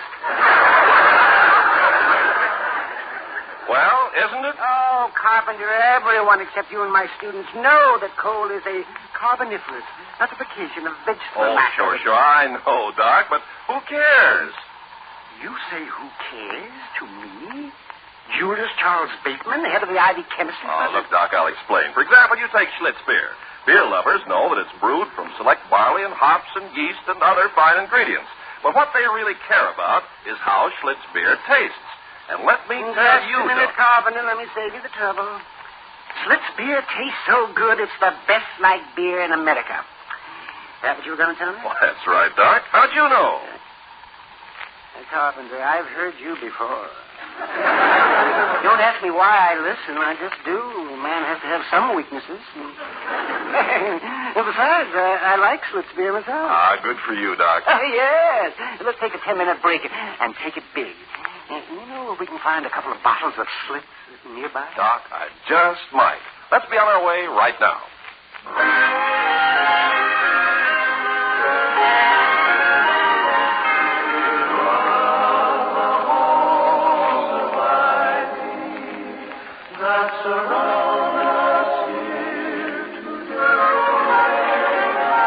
Return to the halls of Ivy. It's a few days later in the early afternoon, and Dr. Hall is in his study. As a matter of fact, he's in a brown study when his wife Victoria enters. Oh, why, Polly, I didn't know you were still here. I thought you'd gone. A slight delay, Vicky. Oh. Mr. Wellman's secretary called to say that Clarence would be coming over at 2:30, and he didn't want to miss me. I hope you told her that you wouldn't miss him.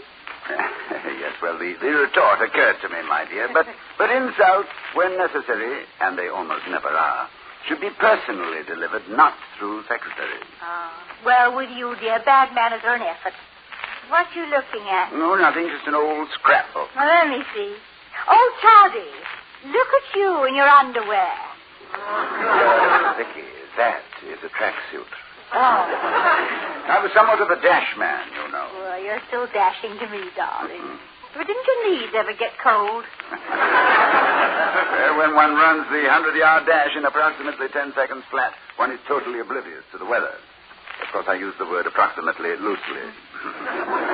The truth is that my best time was 10 2/5 seconds, and that was considered quite good in those days. Well, what are you doing back in those days at this particular moment? Why the research? I was checking on some track records. Before I started working myself down to a maudlin nostalgia over my undergraduate athletic triumph. I was trying to find out when we last defeated Bradford in track. I found out it was a long time ago. You really did have high hopes of winning this year, didn't you, darling? Well, Yes, of course I did, Vicky. Until Bruce Dillon dashed them. Oh, mind you, I have nothing but admiration for that boy. No. How many times do you find a young man who is such a brilliant athlete, who can win so many honors, and yet who can make such a courageous decision to give them up? After all, it's not often that you...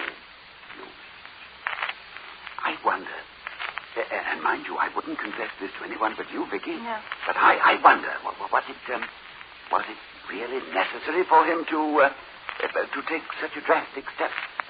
Well, do you think you could maybe talk to him and change his mind? Yes, I could talk to him and no, Vicky, how can I? How could I, as the president of the university, go to a student and suggest that he is overemphasizing his studies?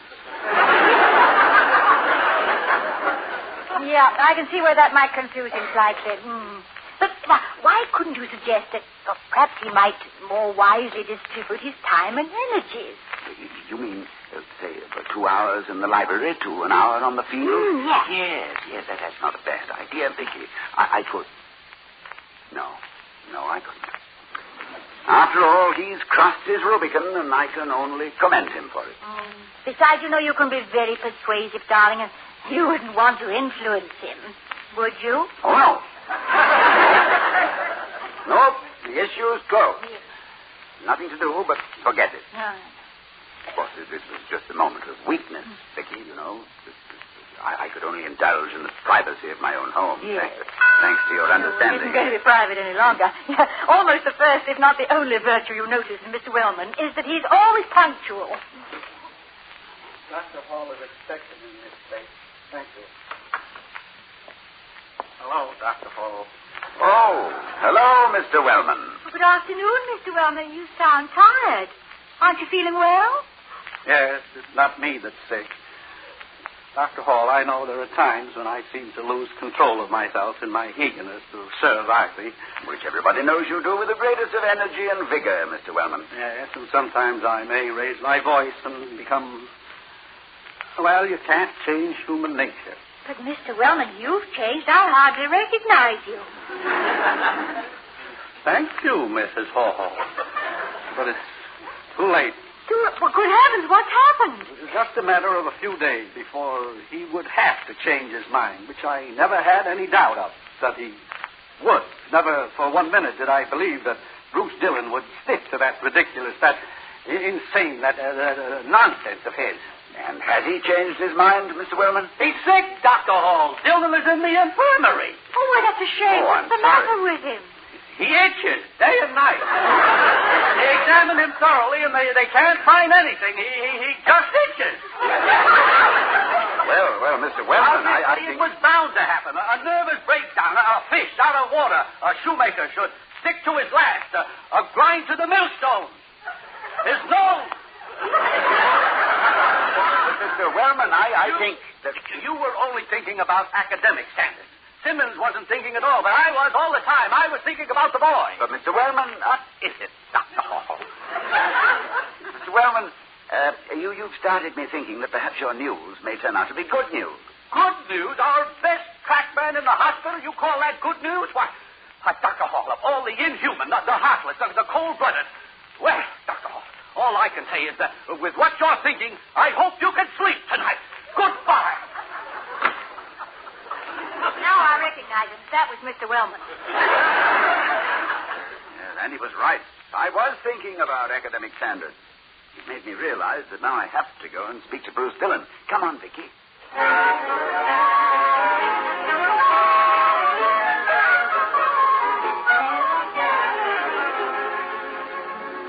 Well, it's certainly flattering to have the president and his wife come to see me, but, Dr. Hall, I didn't know I was that sick. Fortunately, you're not really sick, Bruce. Dr. Taysom has assured us that your condition is only temporary. And besides, Dr. Hall and I don't limit our sick calls only to those who are extremists. Has your itching stopped? It comes on me in waves, Mrs. Hall, but I'll try not to scratch while you're here. Don't mind me. As the old saying goes, scratch where it itches, not where it looks the best.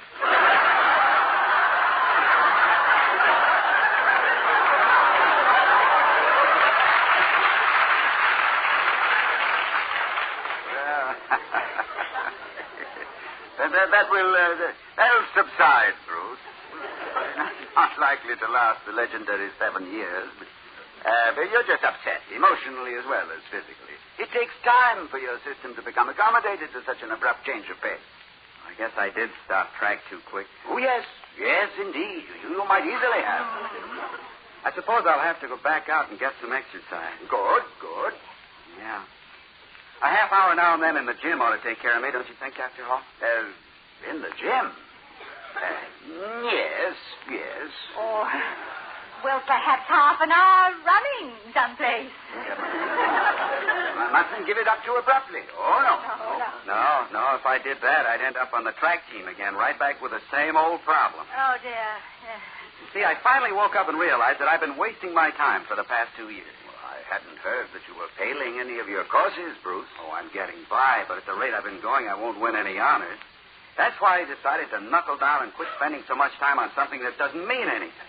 After all, when you go to Hey, college... Bruce, I brought you the books, yes? Oh, excuse me. Hello, Dr. Hall. Hello, Wally. Hello, Wally. What, no tracksuit? Well, I just got out of class, Mrs. Hall. I'm on my way to the lockers now. You don't have to explain to me, Wally, just so I know you haven't thrown in the towel. Oh, no, not me, not now. Wait till you hear what's happened. Coach is putting me on the team for the cross-country run against Bradford. Well, that's great, kid. Congratulations, Wally. I know you'll do splendidly in the long run. In the long run.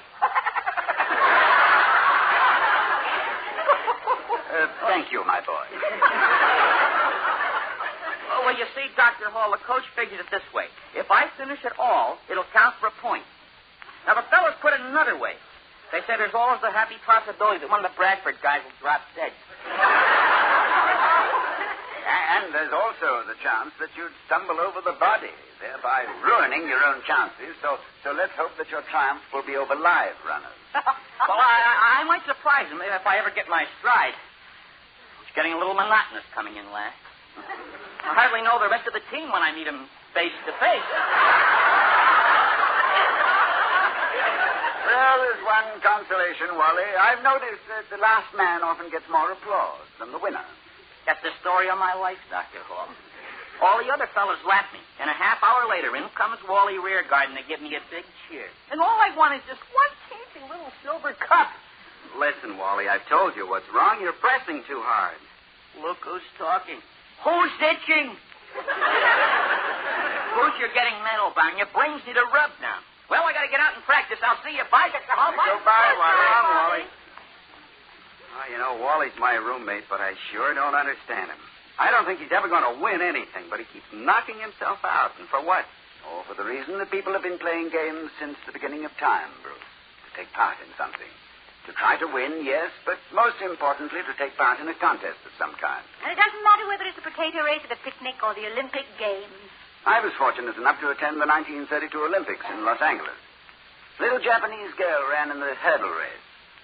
At the gun, she was left on her mark. Then she crashed into the first hurdle and took a bad fall.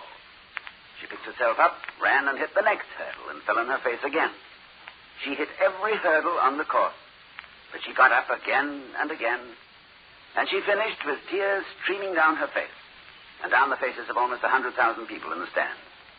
We all recognized that the courage, which would finish a course strewn with failure, had won a phantom ribbon to wear on her spirit. You've made your point, Dr. Hall. I guess I'm just dumb. You just proved to me that Wally's got more brains than I have. He isn't overemphasizing overemphasis. Well, you're not necessarily dumb, Bruce. You both make good grades, and you both love to run. The only difference is that while Wally hasn't got his stride yet, he's never lost his balance. And spiked shoes or philosophy, if you keep a sense of proportion, you're running on the right track.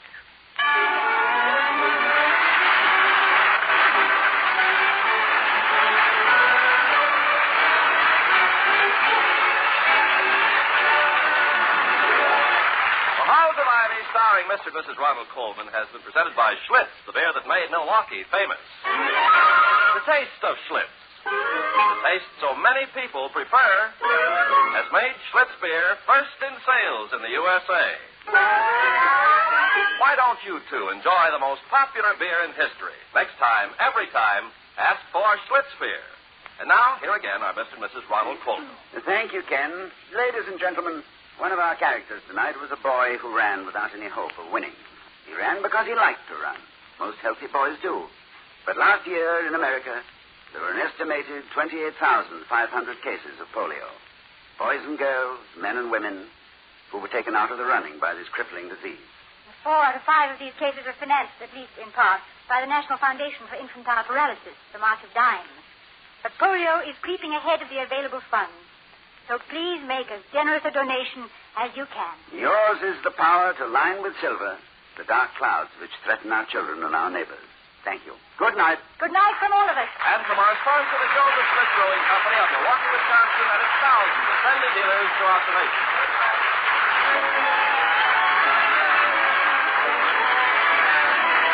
We'll be seeing you next week at this same time with The Halls of Ivy starring Mr. and Mrs. Ronald Colton. Mr. Wellman is played by Herb Butterfield. Also in our cast were Ken Peters, William Tracy, and Victor Perrin. Tonight's script was written by Barbara and Milton Merlin and Don Quinn. The Halls of Ivy is presented by the Joseph Schlitz Brewing Company of Milwaukee, Wisconsin, who invites you to enjoy on television the Schlitz Playhouse of Stars with the brightest names of Hollywood and Broadway.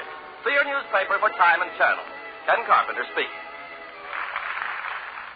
Now, just for laughs, join the Great Gildersleeve on NBC.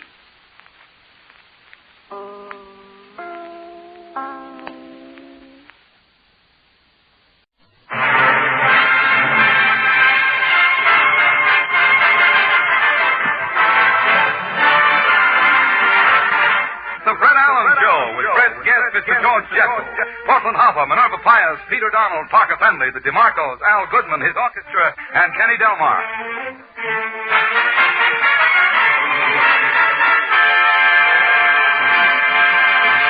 Ladies and gentlemen, tonight we salute the poultry show. We haven't any chickens, but we do have a man with an old joke, and he's going to pull it. And here he is, Fred Allen.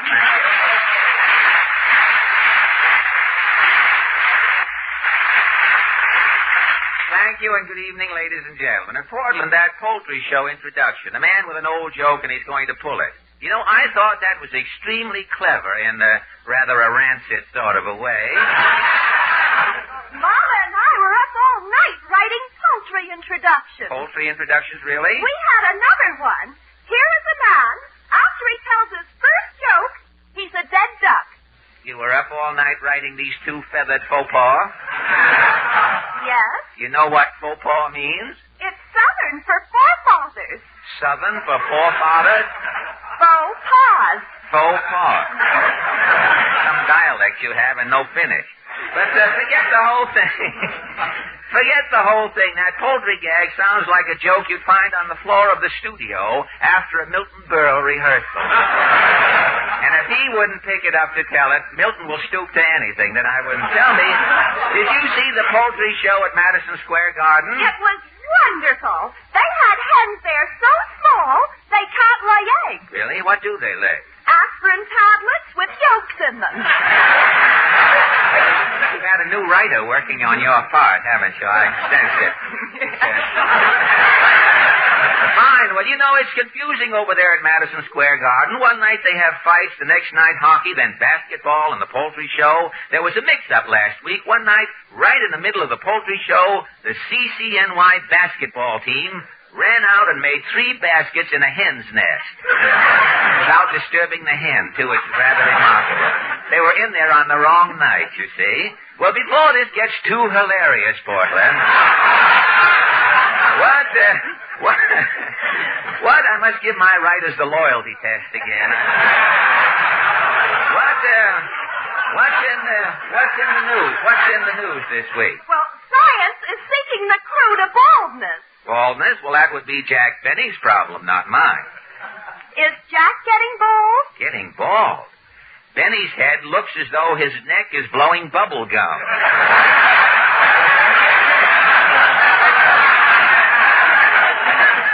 Gosh.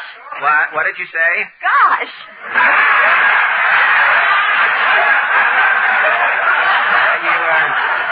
Are you happy with that line?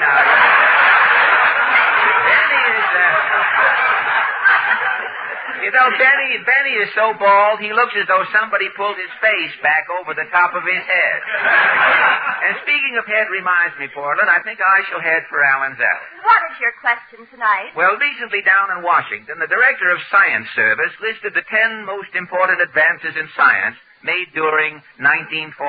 And so our question this evening is, what in your estimation is the most important advance science has made during recent years? Shall we go? Well, I couldn't think of a joke this week. We'll just have to go, I guess.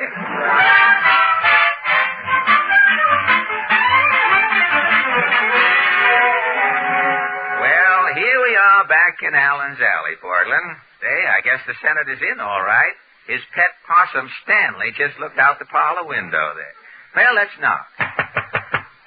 Who's whamming my portal? Oh, it's you, son. Yes, Senator Carter. I just got back from Florida, son. Yeah? I must have stayed out in that sun too long. You got sunburn? Son, I got a blister running down my back. It's longer than a pontoon. It's really? I kept feeling, son. I had enough skin to make a little boy. Well, how are things in Florida, Senator? Well, my hotel was so crowded they had to give me a Florida suite. What is a Florida suite? That's a closet with 2 grapefruit in it. I was out fishing every day. One fish I caught, tears come to my eyes. Tears? That fish reminded me how I got elected. A fish? It was a fluke, son.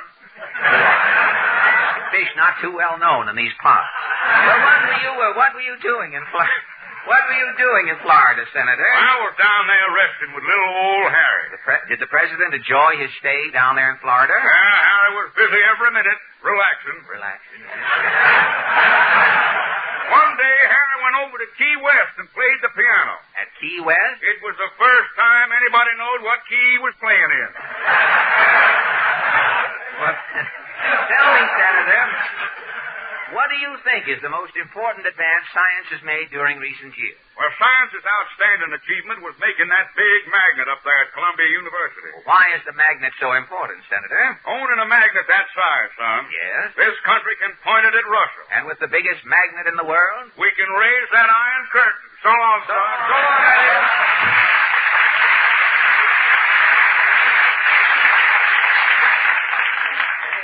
The senator better be careful with that magnet. He might pull Spike Jones off the air. Oh well. Let's call on Mr. Moody. Howdy, Bob.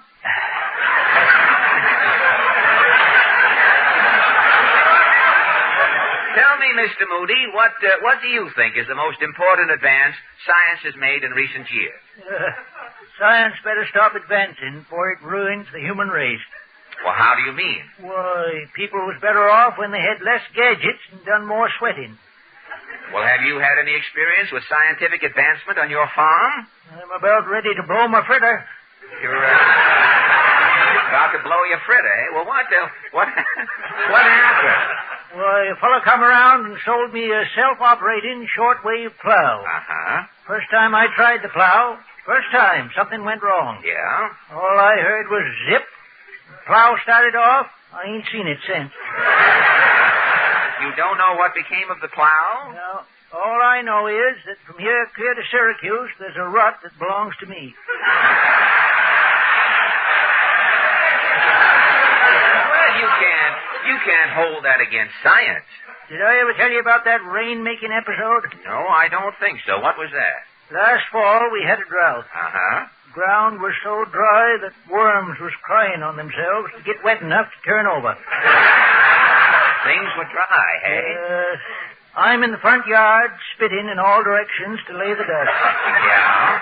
Fellow comes up and he says he's a rainmaker. Oh, you hired the rainmaker? Yeah. He went up in a balloon, dropped 200 pounds of dry ice into a cloud. Yeah? Well, the dry ice fell plumb through the cloud, landed on top of my barn, and left a hole as big as a crater. And no rain fell? Yeah. Just as the fellow came down in the balloon, it started to hail a mite. Hail, hey? I was fuming. What did you do? I pointed to that skimpy downfall. Yes? And I says, get the hail out of here. So long.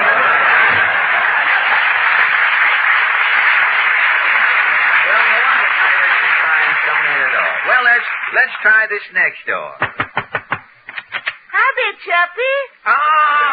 Mrs. Nussbaum. Say, you look busy. Tonight I couldn't talk to you too long. No? I'm working on my Toffanetti contest. Toffanetti contest? What is that? If you are entering the contest, they are sending you the clues. Oh, really? What are the clues? Second for corned beef, first for clams, 13 for chicken fat, 7 for pan. Yes.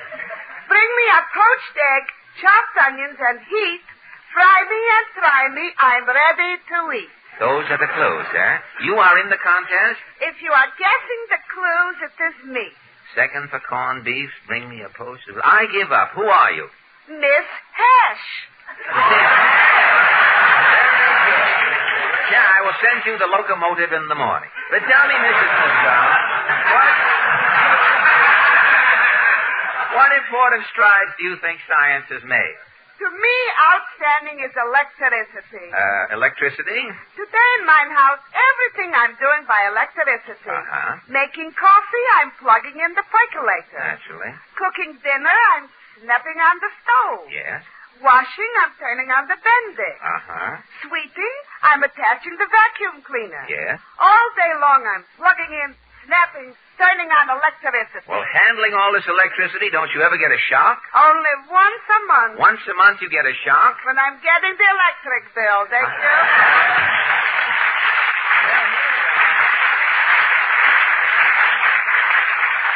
Here we are at the end of the alley. Let's pay our respects to Mr. Cassidy.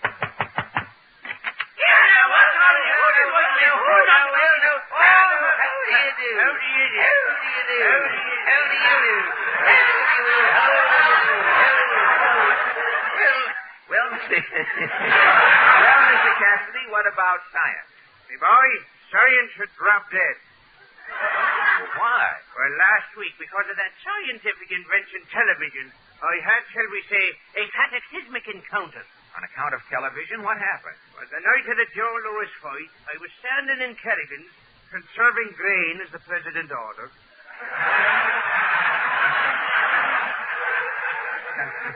Conserving grain? I stopped eating Wheaties. I was taking me grain in liquid form.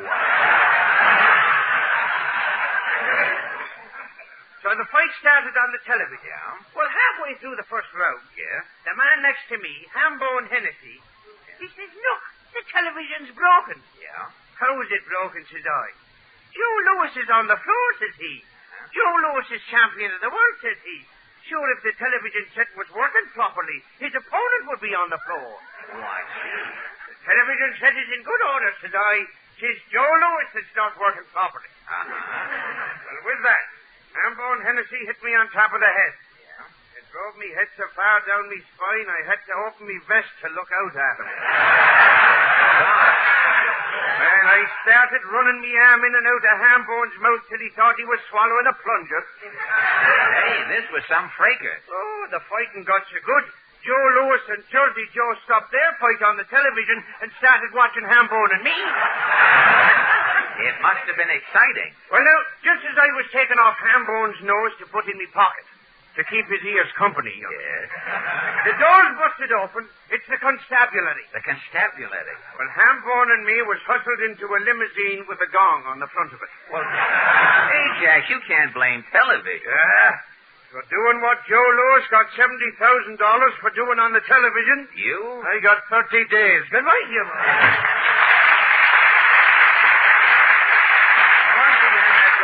Five DeMarco sisters, ably accompanied by the versatile Al Goodman and his orchestra. The DeMarcos sing, Papa, Won't You Dance With Me, Girl?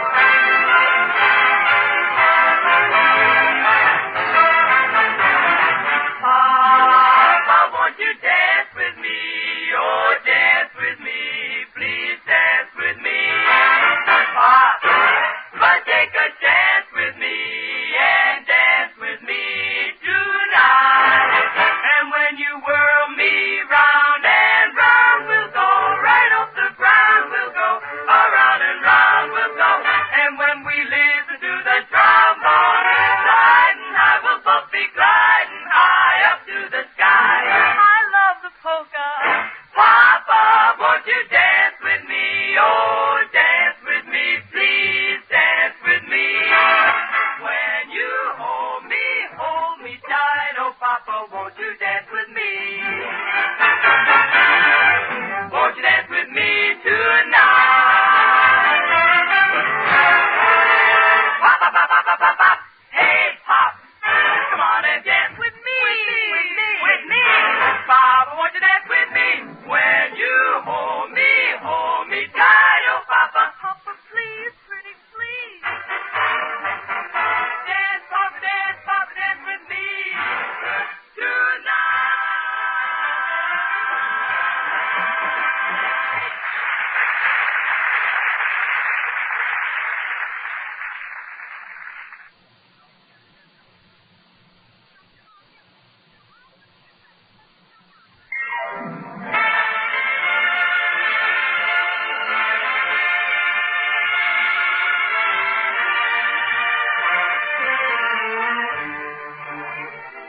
the digest version of Ann Mimi, played by Maestro Al Goodman, and 25 men who think Castellanos is the fullback for Notre Dame.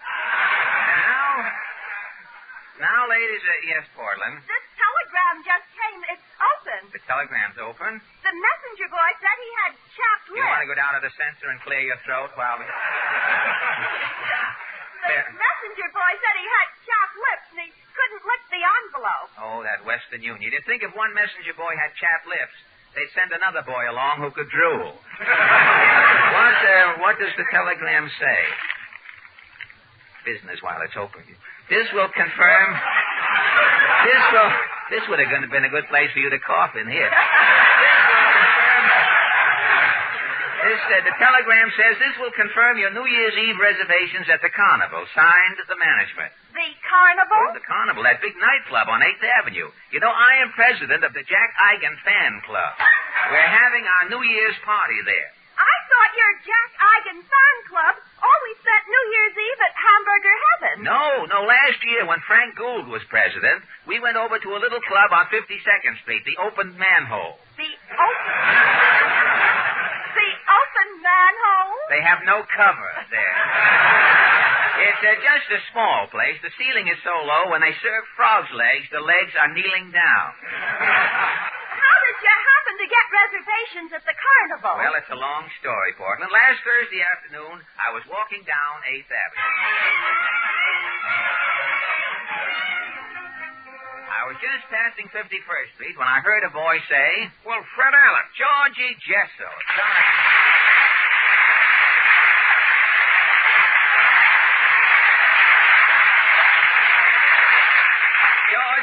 Georgie, what are you doing here in New York City? What are you doing here?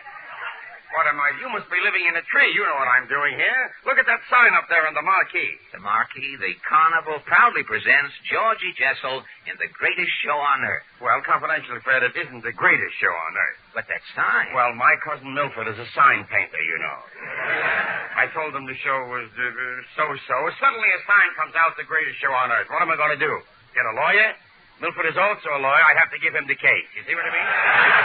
Well, tell me, Georgie, confidentially, how are you doing in the show? Oh, Fred, I'm a big hit. A very big hit. A big hit? Yeah. Huh? You're getting ready to call me a liar, huh? I should see it.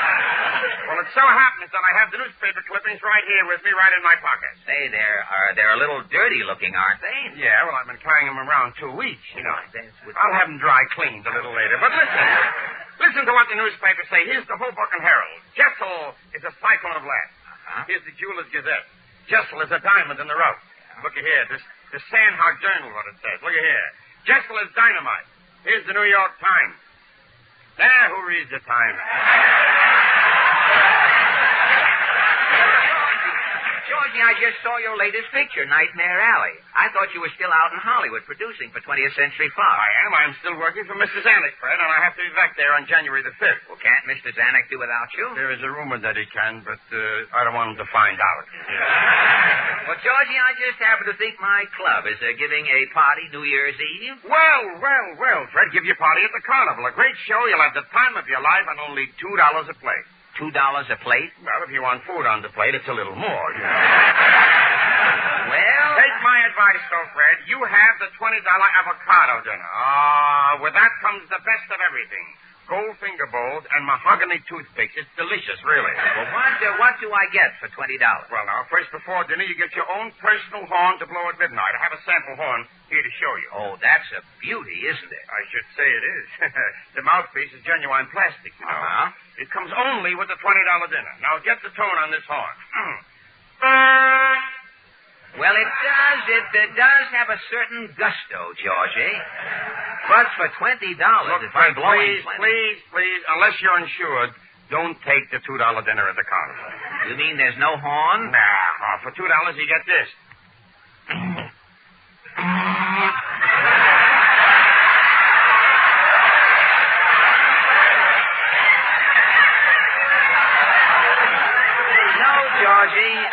No, Georgie, that sounds like an unborn opinion.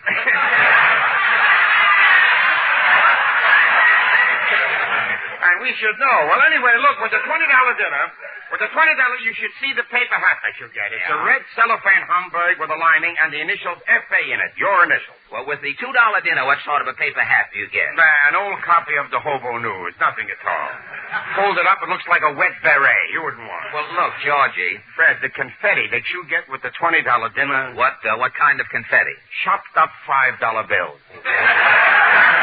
With the $2 dinner, you get confetti? What confetti? The waiter comes, pulls the paper napkin from under your chin, tears it up, throws it right in your face. But, Georgie, $20 after all for a dinner. But listen to the food that you get. Avocado and aspic, anchovies and aspic, guinea hen and aspic and aspic. And for dessert, ladyfinger. But, Georgie, who could eat that mess? I'll get indigestion. Not at the carnival, Fred. Well, why not? Those ladyfingers that you get for dessert, yes, they are holding an Alka-Seltzer. But I'm a light eater, Georgie. What is the $2 dinner? The $2 dinner, you get a sprig of parsley on a plain glass plate. A glass plate? Yeah, you're not only starved, but the waiter looks through the glass plate, sees you leaving a nickel tip, gets mad, takes away the knife and fork, hits you on the head. Nothing. What about the drink? Oh, the drinks. With the $20 dinner, you get the finest French champagne. It has the Hildegard seal of approval. And on the $2 dinner? The waiter takes off your shoes, puts grapes under your feet, you step on the grapes. It tastes like an oleum. You wouldn't like it at all. Well, Georgie, in self-defense, I think I'll take the $20 dinner. Fred, you're doing the right thing, believe me. I'm all set for New Year's Eve. Fred, this will be a night that you will long remember. And don't forget, take the mothballs out of that tuxedo. Tuxedo? George, you mean it's formal? Fred, you're going to the carnival, not Sam's Bowery Follies, you know. But I have no tuxedo. Fred, I should have your luck. Well, what luck? I can get you a tuxedo in 5 minutes. Really? My cousin Milford got an interest in a place. It's right around the corner. Come with me, Fred. All right, Georgie, let's go.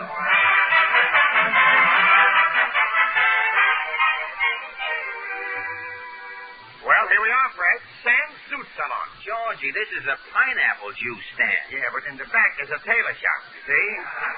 Open all night. Overcoats made while you wait. Oh, Sam, will let's go in. Let's go in first. Oh, you got to go in. Yes, I go in. No curb service. You got to go inside. All right. Hey, Sam. That's Sam over there, you see, with the pineapple in one hand and the hot iron in the other. Oh, I see. Sam! Hello, Mr. Jessel. I got bad news for you. I've stopped cashing checks. This is a friend of mine, Sam, Fred Allen, and he wants a tuxedo. A tuxedo? You came to the right place. Oh, Max! Yes, Sam. It's a customer. Orange or pineapple? The pineapple's good today. No, just the tuxedo, thanks. Now, look, this is for New Year's Eve, Sam. I want you to give Mr. Allen something extra special. Well, you, Mr. Jessel, will give him the works. Built-in gravy stains on the vest. Here's a ruler. Help him measure it. I certainly will. Okay. Sleeve 33. Sleeve 42. Waist 36. Waist 57. Length 32. Length 71. Wait a minute, Georgie. What is this? Every time you yell out a number, Sam puts down a different one. Don't worry, Fred. Sam can't write. Nothing to worry. Well, never mind the measuring. How about something ready-made? Okay, Sam, Mr. Allen wants something ready-made. Here, Mr. Allen's our last tuxedo in stock. Oh, Fred, you are in luck. Well, feel that material. Georgie, this is corduroy. Corduroy? Of course. The doorman at the El Morocco has one just like that. A corduroy tuxedo? It is ideal for New Year's Eve. Ideal? Yes. When the band stops playing, you can keep on dancing to the sound your corduroy pants are making, you see? Here, Mr. Allen, tie it on. All right, thanks. Oh, boy, that suit was just made for you. Look how it hangs. Hangs? It piles up on the floor. Look at this right sleeve. That's too long. It's not only too long, it's got a cuff on it. Well, that's a pants leg. The sleeve is a pants leg? Now, wait a minute. Sam, what's with the sleeve? What is it? It's Max. Lately his eyes are bad. Yesterday he showed himself to a customer. I can't go to the carnival with one arm coming out of a pants leg. Put a shoe on your hand. Who'll notice it? Look, Georgie, When I buy a suit, I would like to have 2 sleeves with it. You got 2 sleeves. Where is the other one? Look at your left leg. Jeepers, from the knee down, I'm bare-legged. Look, Fred, a black puttee will cover it. Patent leather. It'll look very smart. A black puttee? Georgie, I'm going to the carnival, not joining one. Now, look. Fred, for the money, you can't beat it. Yeah, that's right. Try any reliable pushcart and mention my name. He's right. Now, think it over. Think it over. Where else can you get a tuxedo with a mink belt in the back? A mink belt? Say, what is that big lump hanging down inside the back of the pants? Oh, this I didn't say. Oh, this is a pineapple. Really? Yeah. Sam gives away a pineapple and a Hawaiian guitar with every tuxedo. And look at those lapels. 3 lapels? One folds inside. It looks like a vest. Fred, I'm telling you, you can't match it anywhere. That's 5 years ahead of the new look. Ah, now you're all set. You are all set, Fred. There's only one place for you on New Year's Eve. I've got my reservation. What reservations? With that suit, you're not sitting in the audience. You're going to be in the show with me. In the show? Yeah, get the picture, Fred. The lights go dim. Suddenly there is soft music. You step up on the stage beside me in that tuxedo. Yes? The violin section comes behind us, and we sing. We sing together? The first chorus. The second chorus I'll recite, and you will hum softly. I hum. I wonder how it will sound. Like this. When you're a long, long way from home, it makes you feel like you're alone. It's hard to find a pal that's true, that you can tell your troubles to. And when you send a letter home, your mother's voice rings in your ear. And then you cross the T's with kisses. What a strange world this is. Then you dot the I's with tears. You miss the love you've always known when you're a long, long way from home. Why did I wonder? Why did I stray? That is the question I ask every day. Milestones are smilestones when you start to roam, but wait till you're far from home. Fred, take it easy with the humming. There's a caraway seed in my tooth. Have Sophie Tucker in it. In the eyes of the world, you may seem very small. In the eyes of your mother, you're as big as them all. You go out in the world with one thought in your mind. Where can I find a pal? And you've left one behind. Look, Fred, will you stop humming? Play an instrument. I'm singing a cappella, Georgie. This is a cappella?